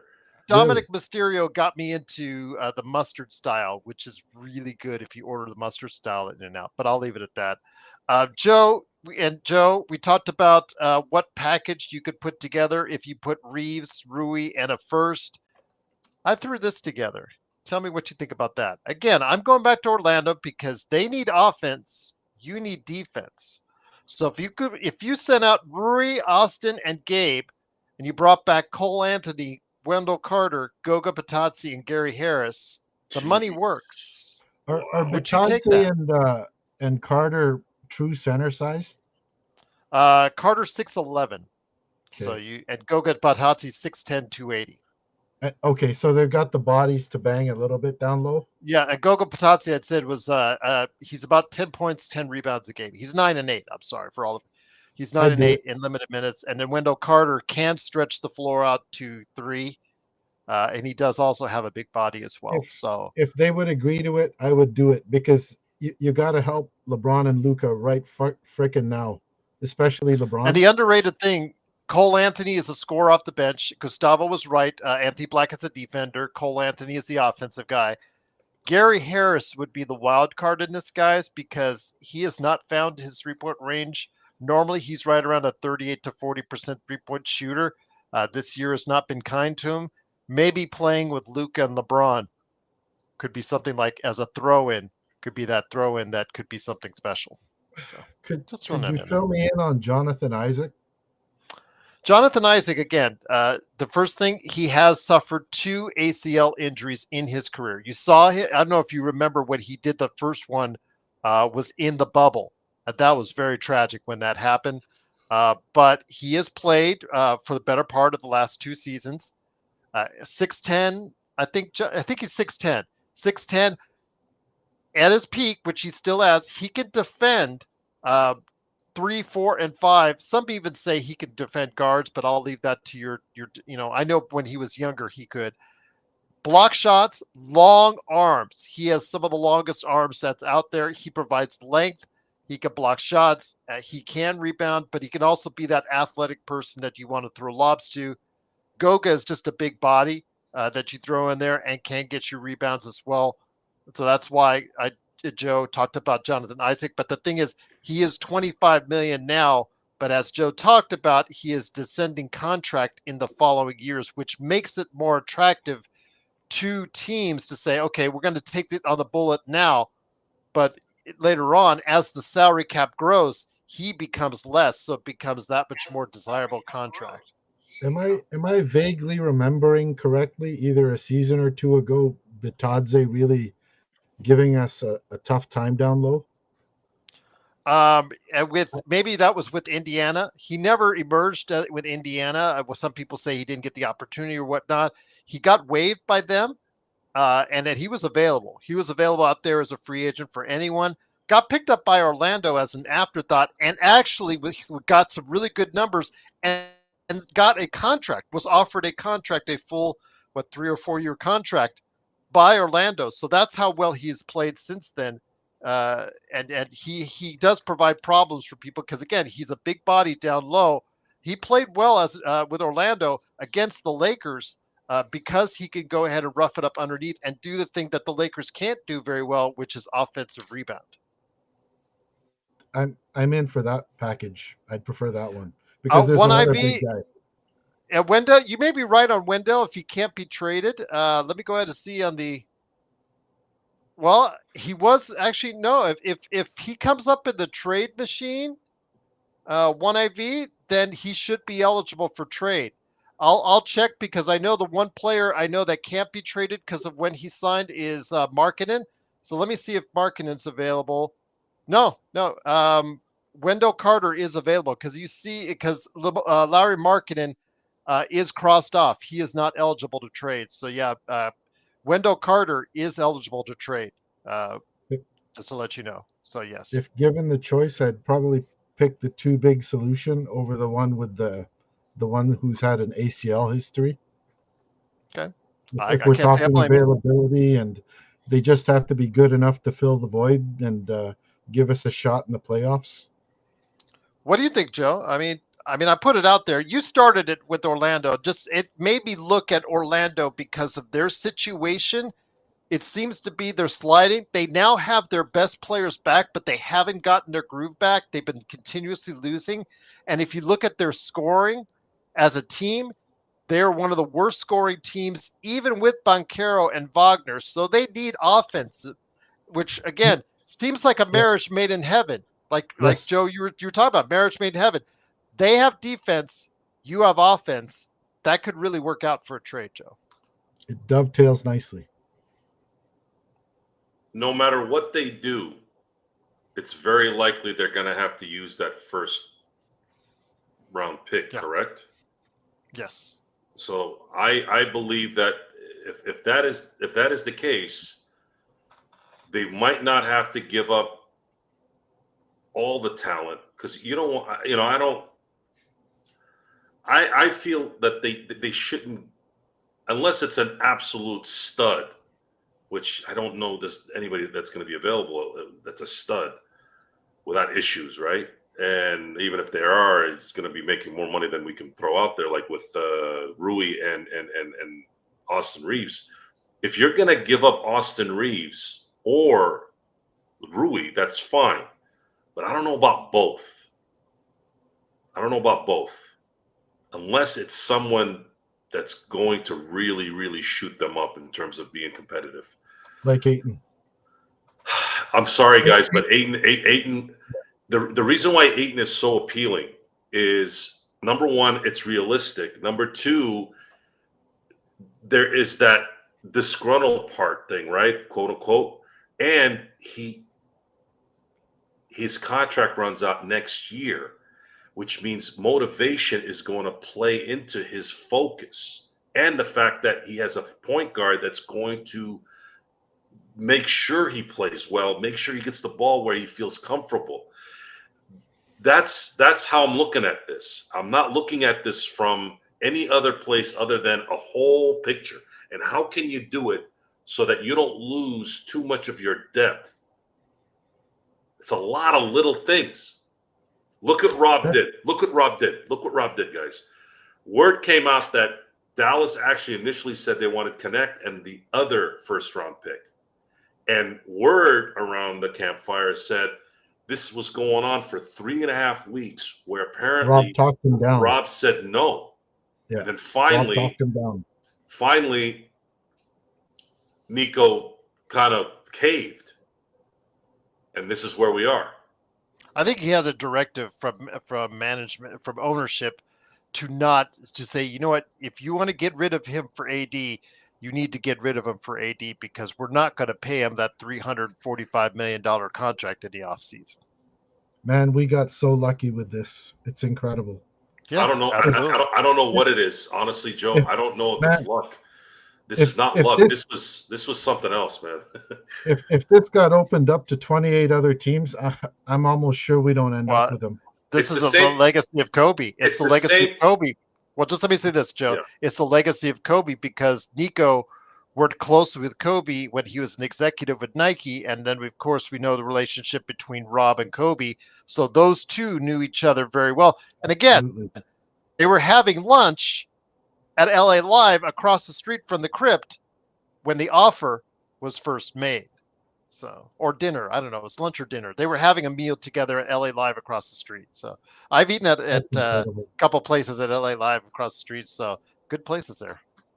Like I know a lot of us acquiring our undrafted stars going back to Wilt, Kareem, even like Dwight Howard. It's they kind of forced their way onto us. They said, I'm leaving. And then I think Kareem way back was either LA or New York. Shaq was outright. He wanted to come to us because I remember in his press conference, Shaq said, I like the Lakers big man tradition. You know, he knew all about it. Joe, it was the money. At that time,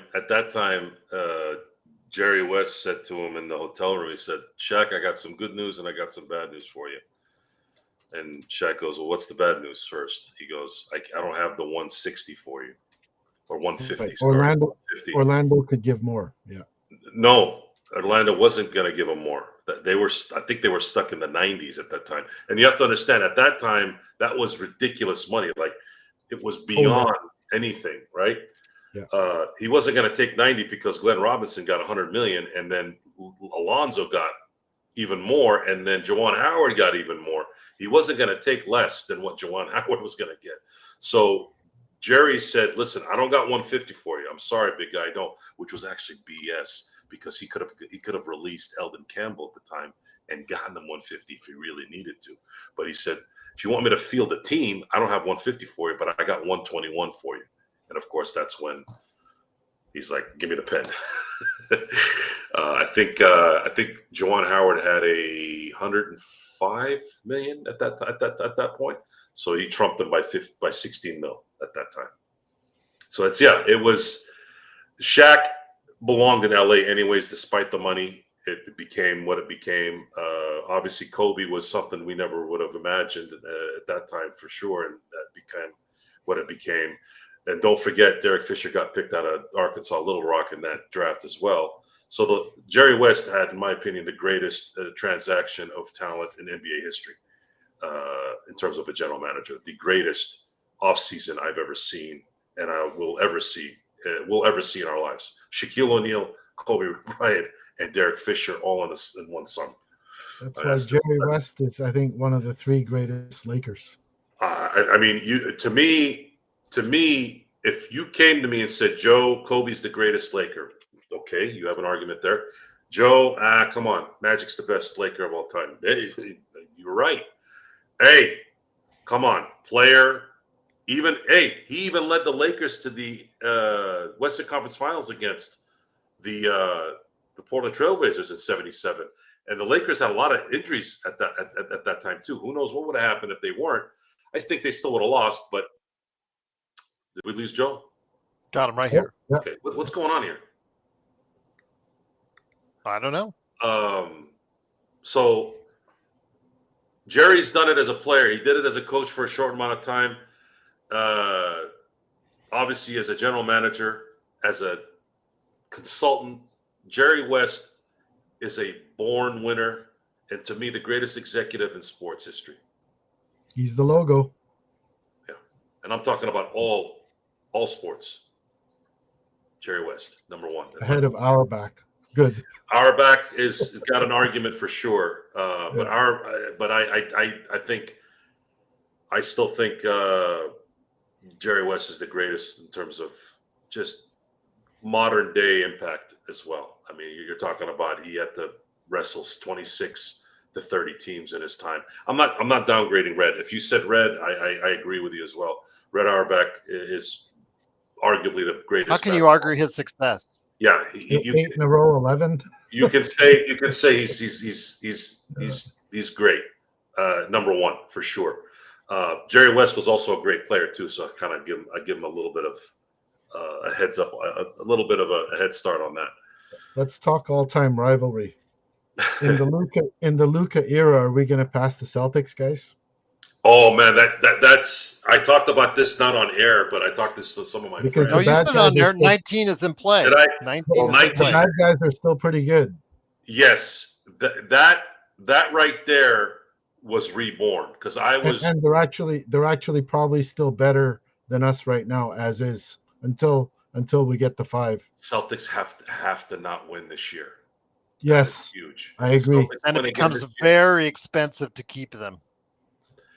They have to win. Yeah, the Celtics have to win this year. Otherwise, they're going to have to start chipping away a little bit in the next few years. You know, I'm 55 like Gerald, and I don't want to die behind the green bastards. I really don't. I agree with you, my friend. I really don't. As soon as we tied it, I thought, oh, they're dead now. Because the Lakers, it's just easier for us to acquire talent, right? It just is. It is what it is. They have to kind of they have to have better management to keep up with us. I mean, you know, Wilt Chamberlain and Kareem and Dwight Howard and LeBron don't just walk over to them. So no one wants to go to Boston, and no one has wanted to go to Boston. Boston did, however, create this little era for themselves. I wouldn't say it's a dynasty. They would still need a couple more championships to be a dynasty, but they drafted in positions for Tatum and Brown when it was thought at the time that they missed out on the top talent. They ended up getting probably the best talent in both drafts. And then their acquisition of White, the acquisition of Porzingis, the acquisition of Holiday, all these players was done by Brad Stevens, whom I would say, because the results are there too with the championship, is probably the number 1 executive in the NBA right now. Presti has a chance to change that, but Brad Stevens has the hardware too to confirm that in my book. So they earned it, and we've talked about it several times. Joe, I don't know if you've been here with us the last few or year or so. I think you've been here a few months, I think, if I'm correct. We've talked about that. If they didn't wear the Celtics jersey, I'd love that team. I love everything about Jaylen Brown. I love everything about Jason Tatum. I think the fact that Jason Tatum and Brown got a lot of just negativity from. You can't argue with the talent, Joe. You can only argue with the uniform, ugly Yeah, the uniform. uniform's the issue because there's a big. The Lakers in 2020 tied the Celtics. They hadn't had that spot since 1958. The Celtics had a huge lead over them. Yeah, and if Bynum hadn't got injured in 2008, we might be ahead of them already. Don't get me started on that. Oh, just fuck. But the one thing in all this, I wanted to mention, it was like way earlier, guys. It was something, okay, because when Luka came off the plane, I was looking at Twitter, and I mentioned it on last night's show, but one thing that's kind of irking me, and I love Magic, absolutely. One of my favorite players of all time, but as an executive, as a coach, we all know there's a checkered history there. The thing is, though, he in his Twitter, he tweeted out, of course, something very complimentary to AD. A lot of class there. Said something about welcoming Luka, what a great player he is. A lot of class there. Then he says, with a laughing emoji, now we need a center. And I'm just like, you asshole. Don't do that. You sent our center to the Clipper. You really had to go ahead and spoil it. At the very end, he put a tweet at like, and I remember some reporter held his feet to the fire a year or two after that, and he says, "Oh man, no, Zubats wasn't really gonna do anything with us." And I was like, "Oh, jeez, don't try and justify it now." Like, that's why there's so many productive players around the league. Like I said, Christie will be a productive player in this league. I have no doubts. I always said he's going to be a rotational player in the league, whether it's for the Lakers or someone else. Now it is going to be somewhere else. But the thing is, the Lakers don't have patience with a lot of their players, as we've seen. And Zubats was one of them. He was just starting to show you some signs and things of that nature, and has started to come into his own with his body and all that. You could see it. I saw it. Oh, how can I see these things? He was awesome the year we traded him away. Yeah. Had a couple of double 20-point games. You could see. Yeah. In fact, on national TV, he had one. I remember because I was at the Fashion Show Mall in Las Vegas when it happened. I was watching it. And he had actually, after the game, he had the interview and all that. And to go and trade that away, that potential. And you see, Joe, exactly. And the best thing about it, guys, is the fact that he signed his fat contract and he's gotten better since then. Now, yes, some of that is due to James Harden. We could talk all day about Joe about James Harden, playoffs, choker. Absolutely 100% agree with you. But his style meshes extremely well with Zubats. We talk about pick and rolls with Jackson Hayes. That's what you need to aspire to, is with Zubats, because as soon as Harden came to the Clippers, he's like, Zubats, I'm working with you.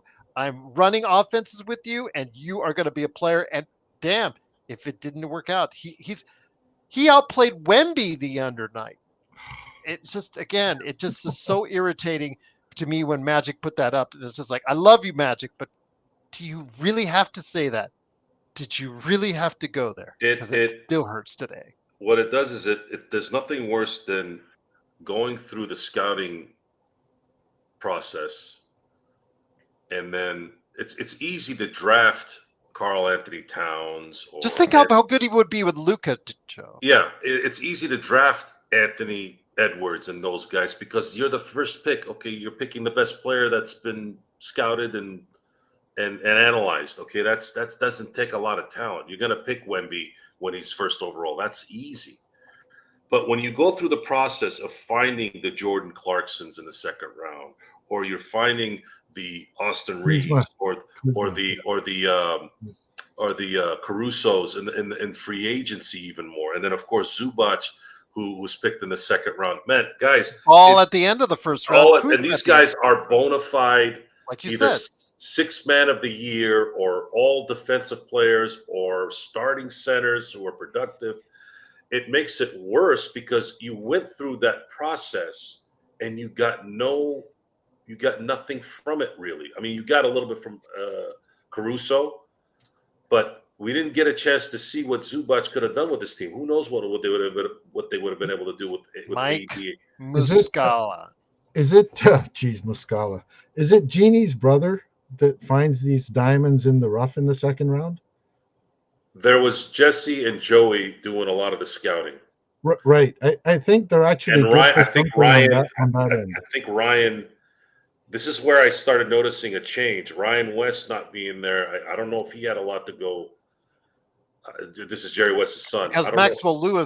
Max Christie worked out, but Maxwell Lewis didn't as far as their second round choices. Again, Lewis, man, feel bad for the kid because he finally gets a chance to play in Brooklyn.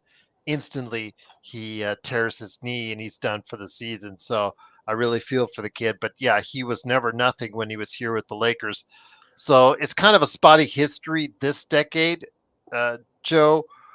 But you're right. There was some type of effort, like late 2015 to 2020 seemed to be very good for draft years for the Lakers as far as drafting productive quality players in both, and also, at the end of the year, at that era, also finding undrafted players like Caruso and ultimately Reeves as well. So yeah, they were doing a good job right in that 2017, 2018, 2019 era, like Joe was talking about. And could it be the Bus Boys or could it have been West?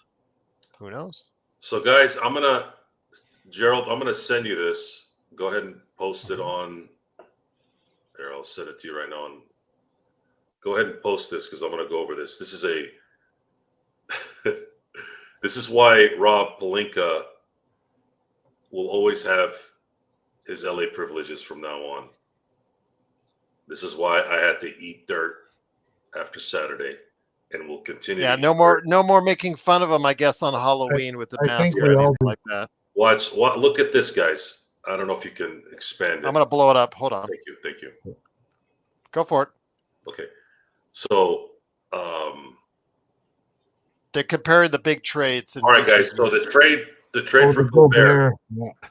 You have Malik Beasley, Patrick Beverly, Jared Vanderbilt. You have 1, 2, 3, 4, 5 first-round picks and a pick swap for Rudy Gobert.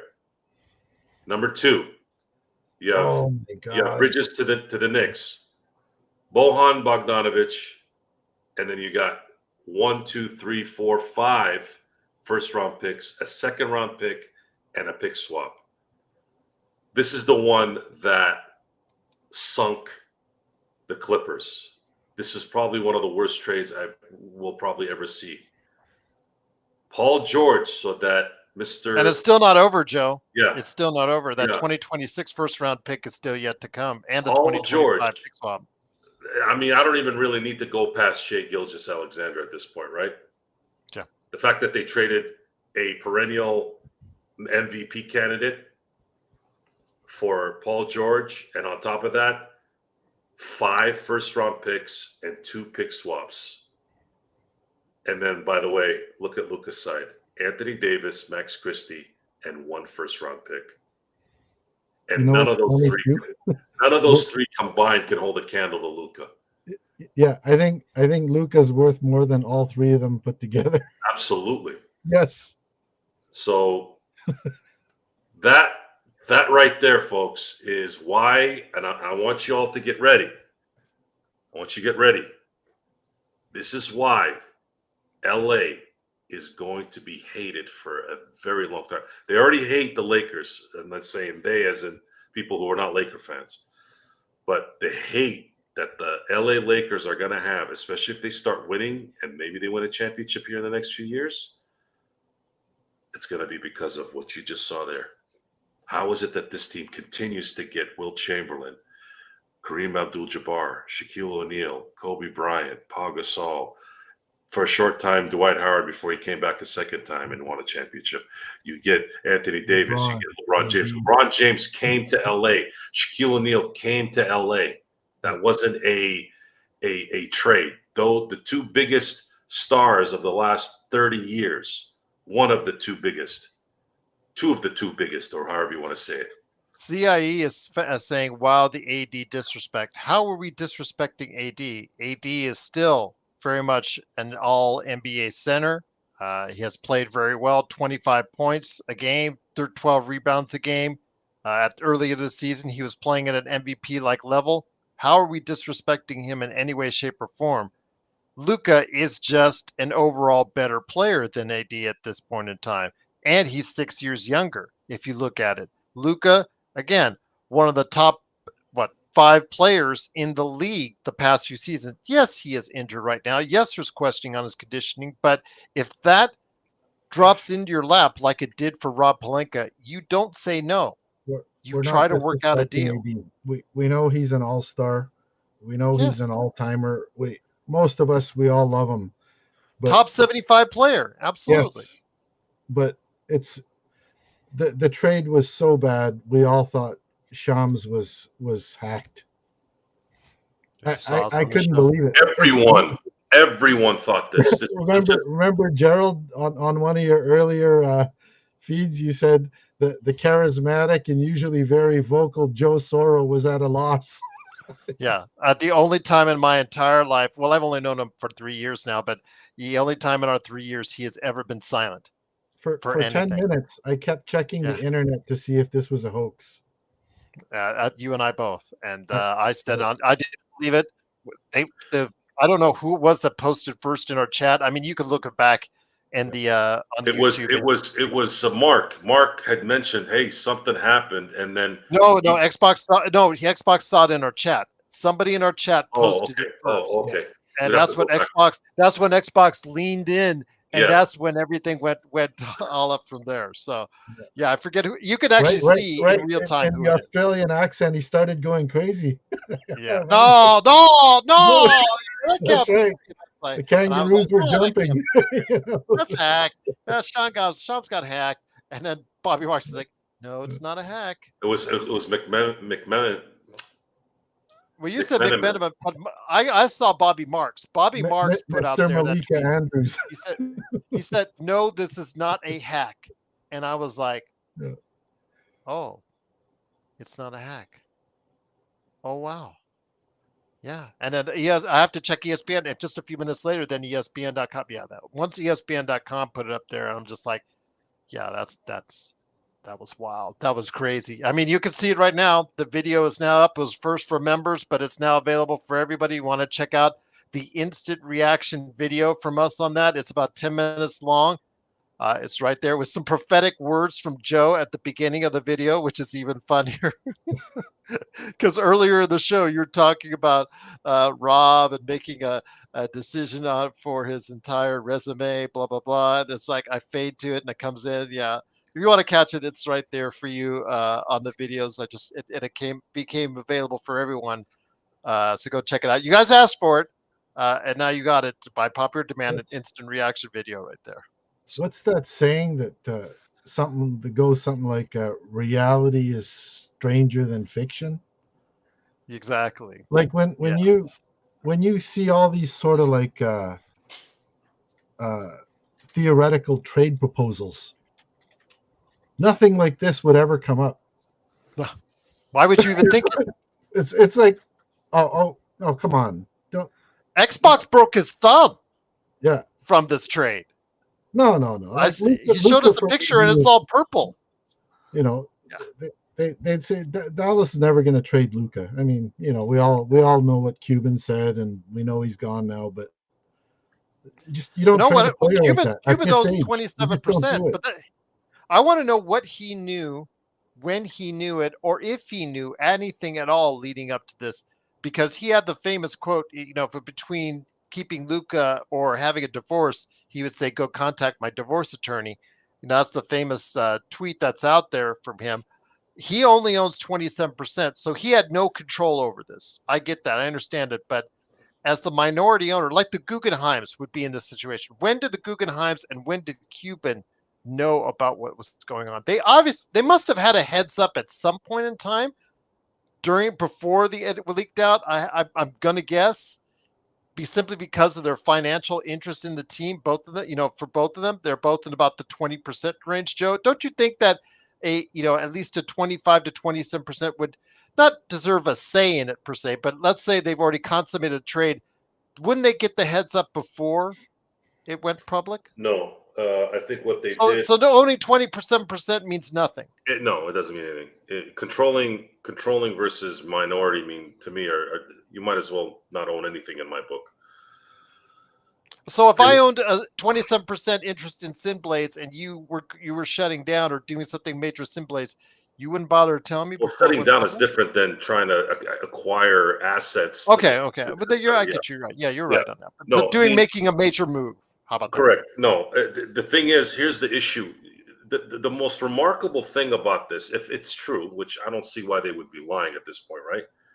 The fact that they kept this under wraps for 3.5 weeks with no leaks, this even trumped what Mitch did in the Paul Gasol trade. Yeah, because we're living the age of leaks and social media. Yeah, we didn't even have in 2008. They didn't have the smartphone at that point, and I mean the internet was kind of starting. The social media aspect was starting at that point, but that I had a Razor phone. I was looking at a screen this big. Hey, Gasol to the Lakers, and it was a text from a friend. It wasn't even from ESPN or anything like that.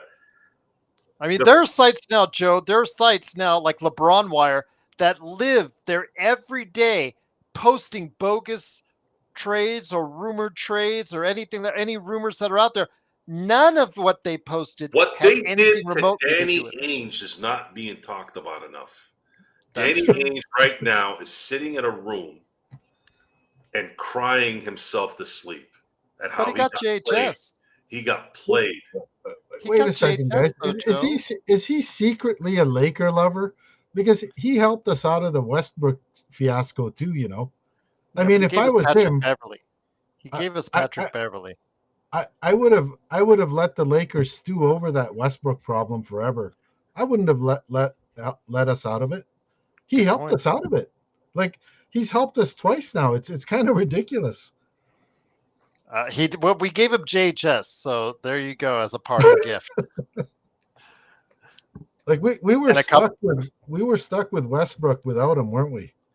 Yep, absolutely. Yes, he's the one that let us, and we got decent assets out of it, But if you remember Joe's response on receiving Patrick Beverley at the time it was announced, I'll just leave it at that. You guys want to look it up? Joe had he hated as much as I hated Westbrook getting traded on the air to the Lakers. He hated Patrick Beverley coming to the Lakers. I got one for you. The last 5 years was yours. It's my time. The next 5 years is mine. Yeah, crazy. Remember, he said that about Curry. Yeah. Yep. The last 5. I love it. He's a character, isn't he? The stupidity of this guy can only be shined by how, I don't know if I want to use that word, how useless his game was to how much confidence this guy had. If you're going to talk like that, at least be able to back it up. Couldn't back up anything. He was full of crap. Remember when LeBron scored a lot on the Clippers once? Then they were doing a post-game interview with Beverly, and they're asking him, "So how hard is it to guard LeBron?" Not hard. Yeah, sure it wasn't. You put up 40 tonight. Not hard. He just kept repeating that. It's very, very hard for me to not like somebody at some point when they're on my favorite team, but there's been a few that have come around. Patrick Beverley being one. I remember Jeff Kent when he was a Dodger. I never liked Jeff Kent. He just came off wrong to me. Wasn't a bad guy. I just didn't like him. He was kind of a jerk to everyone. But yeah, it's anyone on the Steelers you didn't like? Rashard Mendenhall. Mendenhall.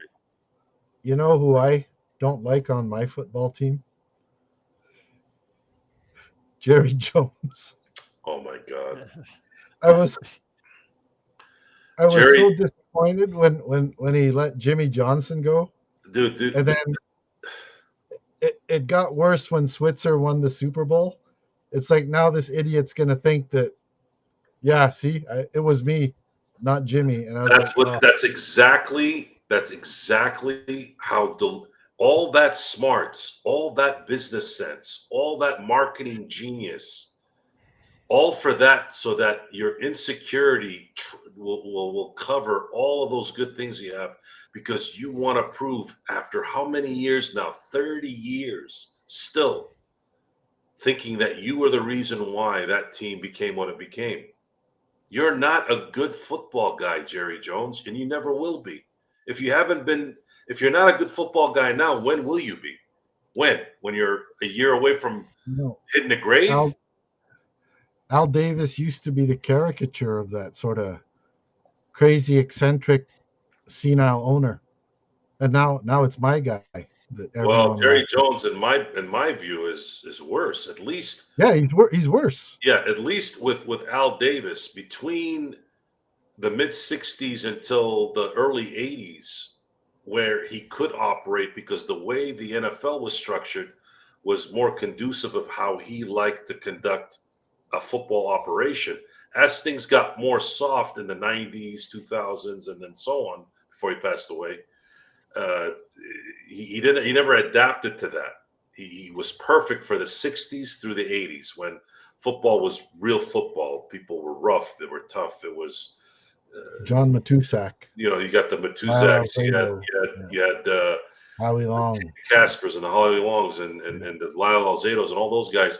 You just, that was his thing for between 1976 and 1983. He had his little dynasty in that window. And if it wasn't for the Steelers, probably would have had 2 or 3 more championships. But that's always the case in anything, right? Jerry Jones, he won that lone non-Jimmy Johnson championship with Jimmy's guys. Those were Yeah, his guys. Those are the guys he absolutely, drafted. absolutely. And yes, he played a huge part. The hilarious part about this is Jerry Jones could have been one of the greatest owners of all sports if he had just put the right lieutenant in there, which he had. The first one, he had the right one. Jimmy Johnson wouldn't have coached 15, 20 years too. All he had to do was let this little run go until the end of the decade, probably would have won 4 or 5 championships, and then just duplicate that. But no, he wanted the credit. He wanted the credit. He never, ever feels like he gets enough credit, which is mind-boggling to me. You're the owner. You would have been loved. You think we give Dr. Buss all the credit for doing what he Absolutely. did, and he had Pat Riley. He had Jerry West. West. He's had Phil Jackson. Who do Tough we talk about more in those instances? We still talk about Dr. Buss. Why? 10 Absolutely. freaking championships. Three of those championships against the Celtics in his reign. On top of that, One in the game 7. That was always our big hurdle. Is we had enough trouble beating the Celtics, but we could never beat them in a game 7. and And came back from for, 3-2, and, which the and for Celtics that, never. I'll Yeah, the always be Celtics. thankful to the Yeah, the Kobe Celtics Gasol never team. lost the series in the finals when went up 3-2. Yeah. So again, folks, I want to thank everyone for being here. We had a big crowd. I actually wasn't expecting this big of a crowd. Thank you so much for all the new people. This is your biggest nightcap ever. I have a feeling we had the biggest Lakerholics ever, and we had the biggest nightcap right now tonight, I think. Well, I'm glad that things are progressing the way they are. Joe, absolute delight to have you here tonight. Yes, pleasure to have you here. Looking forward to Thanks for having having me more on, with you guys. I here. really appreciate it. Oh no, thank you again for I love your show.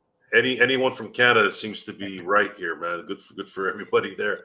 But for all the new people there, Steph and let's see who else. All the new people. We have faces here. Welcome. We had up to 100. We were in the 130 range, Joe, tonight, and I'm very blessed at this late at night. You're staying with us.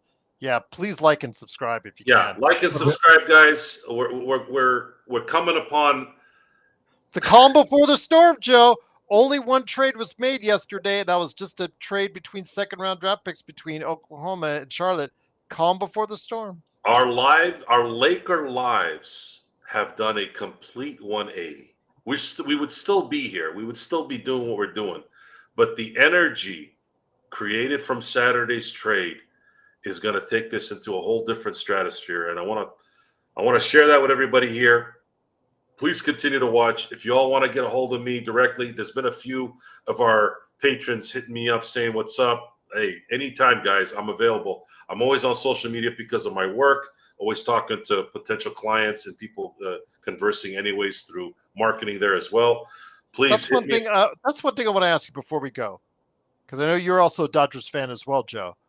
How do you guys feel about now? Because Dodgers had the spotlight. Does Luka takes a little bit of it back?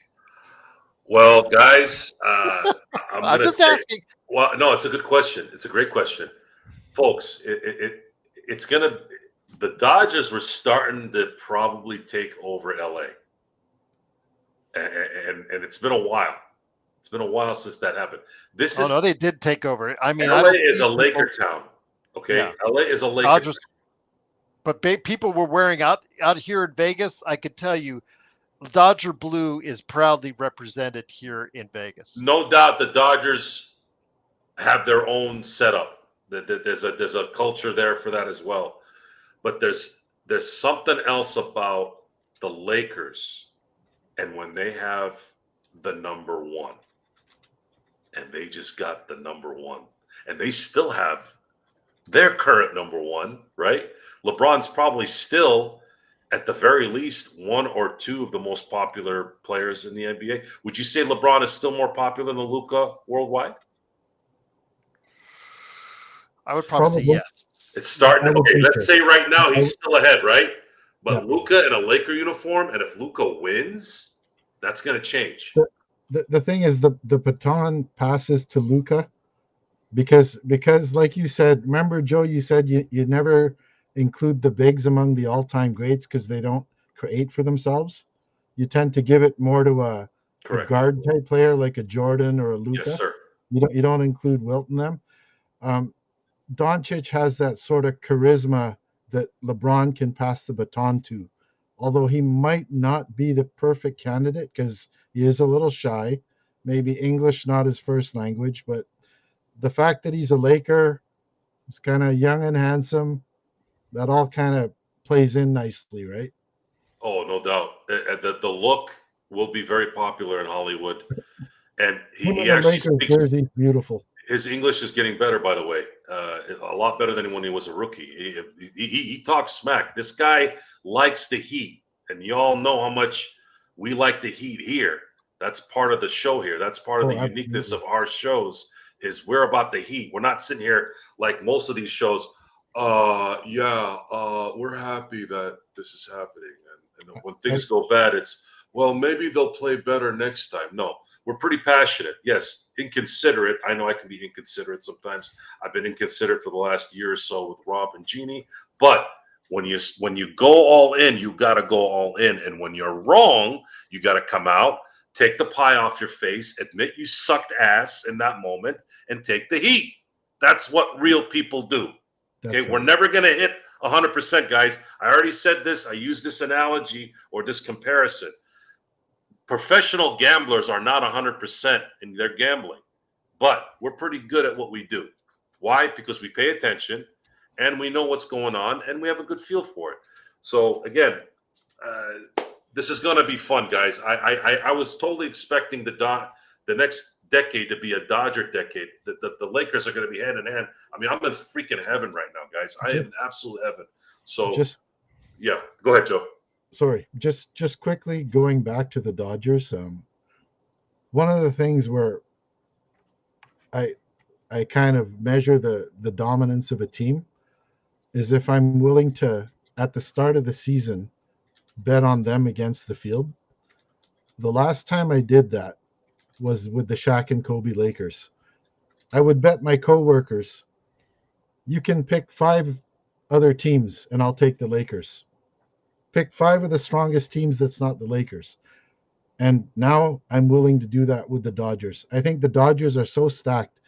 If you look at how hurt our starting rotation was this last season, a cobbled together starting rotations that was filled in with relievers, and we still won in 5 games.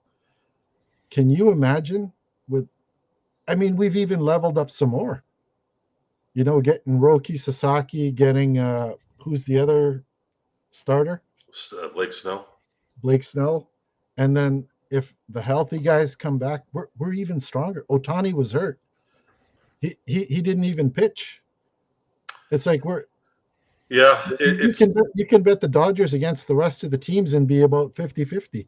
Baseball is a funny game, but what the Dodgers did in this offseason is they essentially said, we are not going to go into next postseason limping again.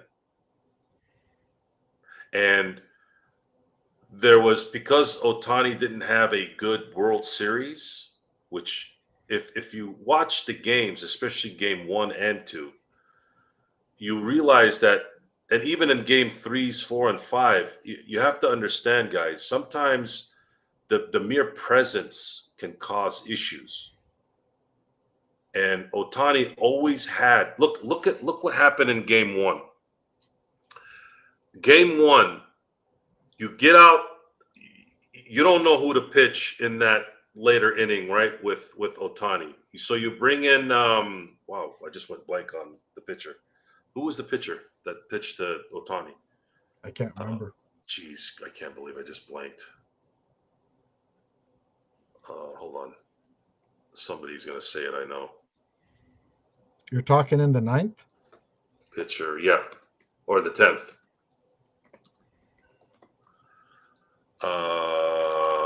Geez, I can't believe my brain went dead. Who pitched to Freddie Freeman? There you go, Nestor. Thank you, Aaron. I knew you'd say it. So they bring in Cortez, right? Because Cortez had a good record against Otani. They get Otani out on one pitch, right? All that pressure, all that thinking to get this guy out, and then all of a sudden they're in a situation. By the way, that was a productive out, by the way, that no one talks about. Productive out, for those of you who don't know what that means, even though he popped out, he was because Verdugo went into the stands and threw the ball. That's illegal. So they moved the runners up. By doing that, then that forced the Yankees to walk Mookie to allow Freeman, who at that time hadn't done much because he was injured. Now Nestor throws the first pitch and Freddie takes it out of the ballpark. And of course, everybody's questioning the manager. They're questioning God. They're questioning Steinbrenner. It's like, dude, the guy took out in one pitch the most feared baseball player of the last 100 years in his prime, in a primetime moment.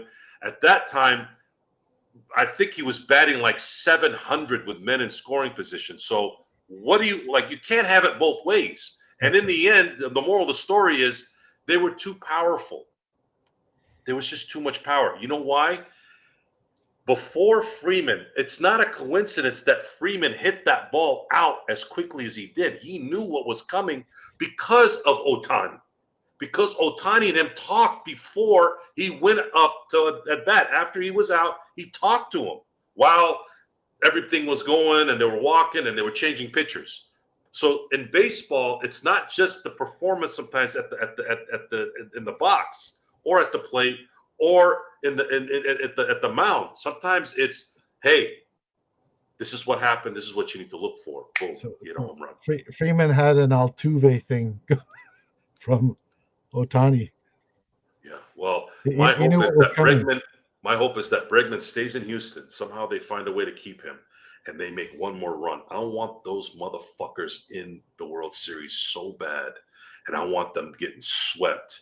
That's my wish for next year. As much as I'd love to see another Yankee-Dodger World Series, because I know the Dodgers will whoop them again, I want Houston to make one more run so that this Dodger team can just – and the motivation and the hype on that one would be huge. But with that, again, Joe, thanks for bringing up the Dodgers stuff. It got me a little. I'm really pumped, man. I'm pumped for the Lakers and Dodgers now. I am so happy right now. I can't even think. But again, folks, if you want to get a hold of me, you can get a hold of me on Facebook. I'm known as Johnny Blade on Facebook, and right now I just changed my my profile picture from Freddie Freeman to the Dodger World Order logo. And if you want to reach me on Instagram, I'm known as Sinblades_turf. And then, of course, on X, I'm known as Joe Soro LFB. You guys can direct message me. You can post on my walls or whatever. Anything you need on that in that case. And, of course, if you want to email us at LakersFastBreak@yahoo.com. Gerald mans that. And any questions we can answer, he usually shares it. Let me just say one thing again. Those sports baby, the only available size, if you take a look for the Luka jerseys, is small. We checked it earlier tonight. So if you're an adult small, you could get that Luka jersey, or if you got a kid that wants Luka Laker jersey, you could do that as well. But for us, we have to wait. Sold out, Joe. We'll have to wait, and until we set up here for free. For the trade deadline between tomorrow and Wednesday. Well, we'll obviously be talking about the Clipper game. I wish Luka could be playing in this game, but unfortunately, he won't. Maybe the Lakers can muster another New York Knicks type performance here tomorrow, and then after that, who are they playing after that? I'm all over the place today. Yes, you've been moving all over the place today. So they're playing Golden State in LA on Thursday. The schedule gets much easier, Joe. Right. And then it's there's been discussion that he was supposed to come back on the 8th for Dallas. So I'm guessing that he should be available for Indiana. It's against Indiana. Worst case, he'll be available for Utah on Monday. So with that, again, thank you, Joe, for being here. We're looking forward to doing more discussions with you here. Thank you, Gerald. Yeah, welcome. Absolutely. We'd love to have you aboard. Yeah, thank you for engineering everything and making sure everything runs well here. Everyone that's watching and listening, you guys are the best. I love you all, the new and the old, and the ones that are irritating and not irritating. Thank you so much for being here. Until next time, we'll see you next time.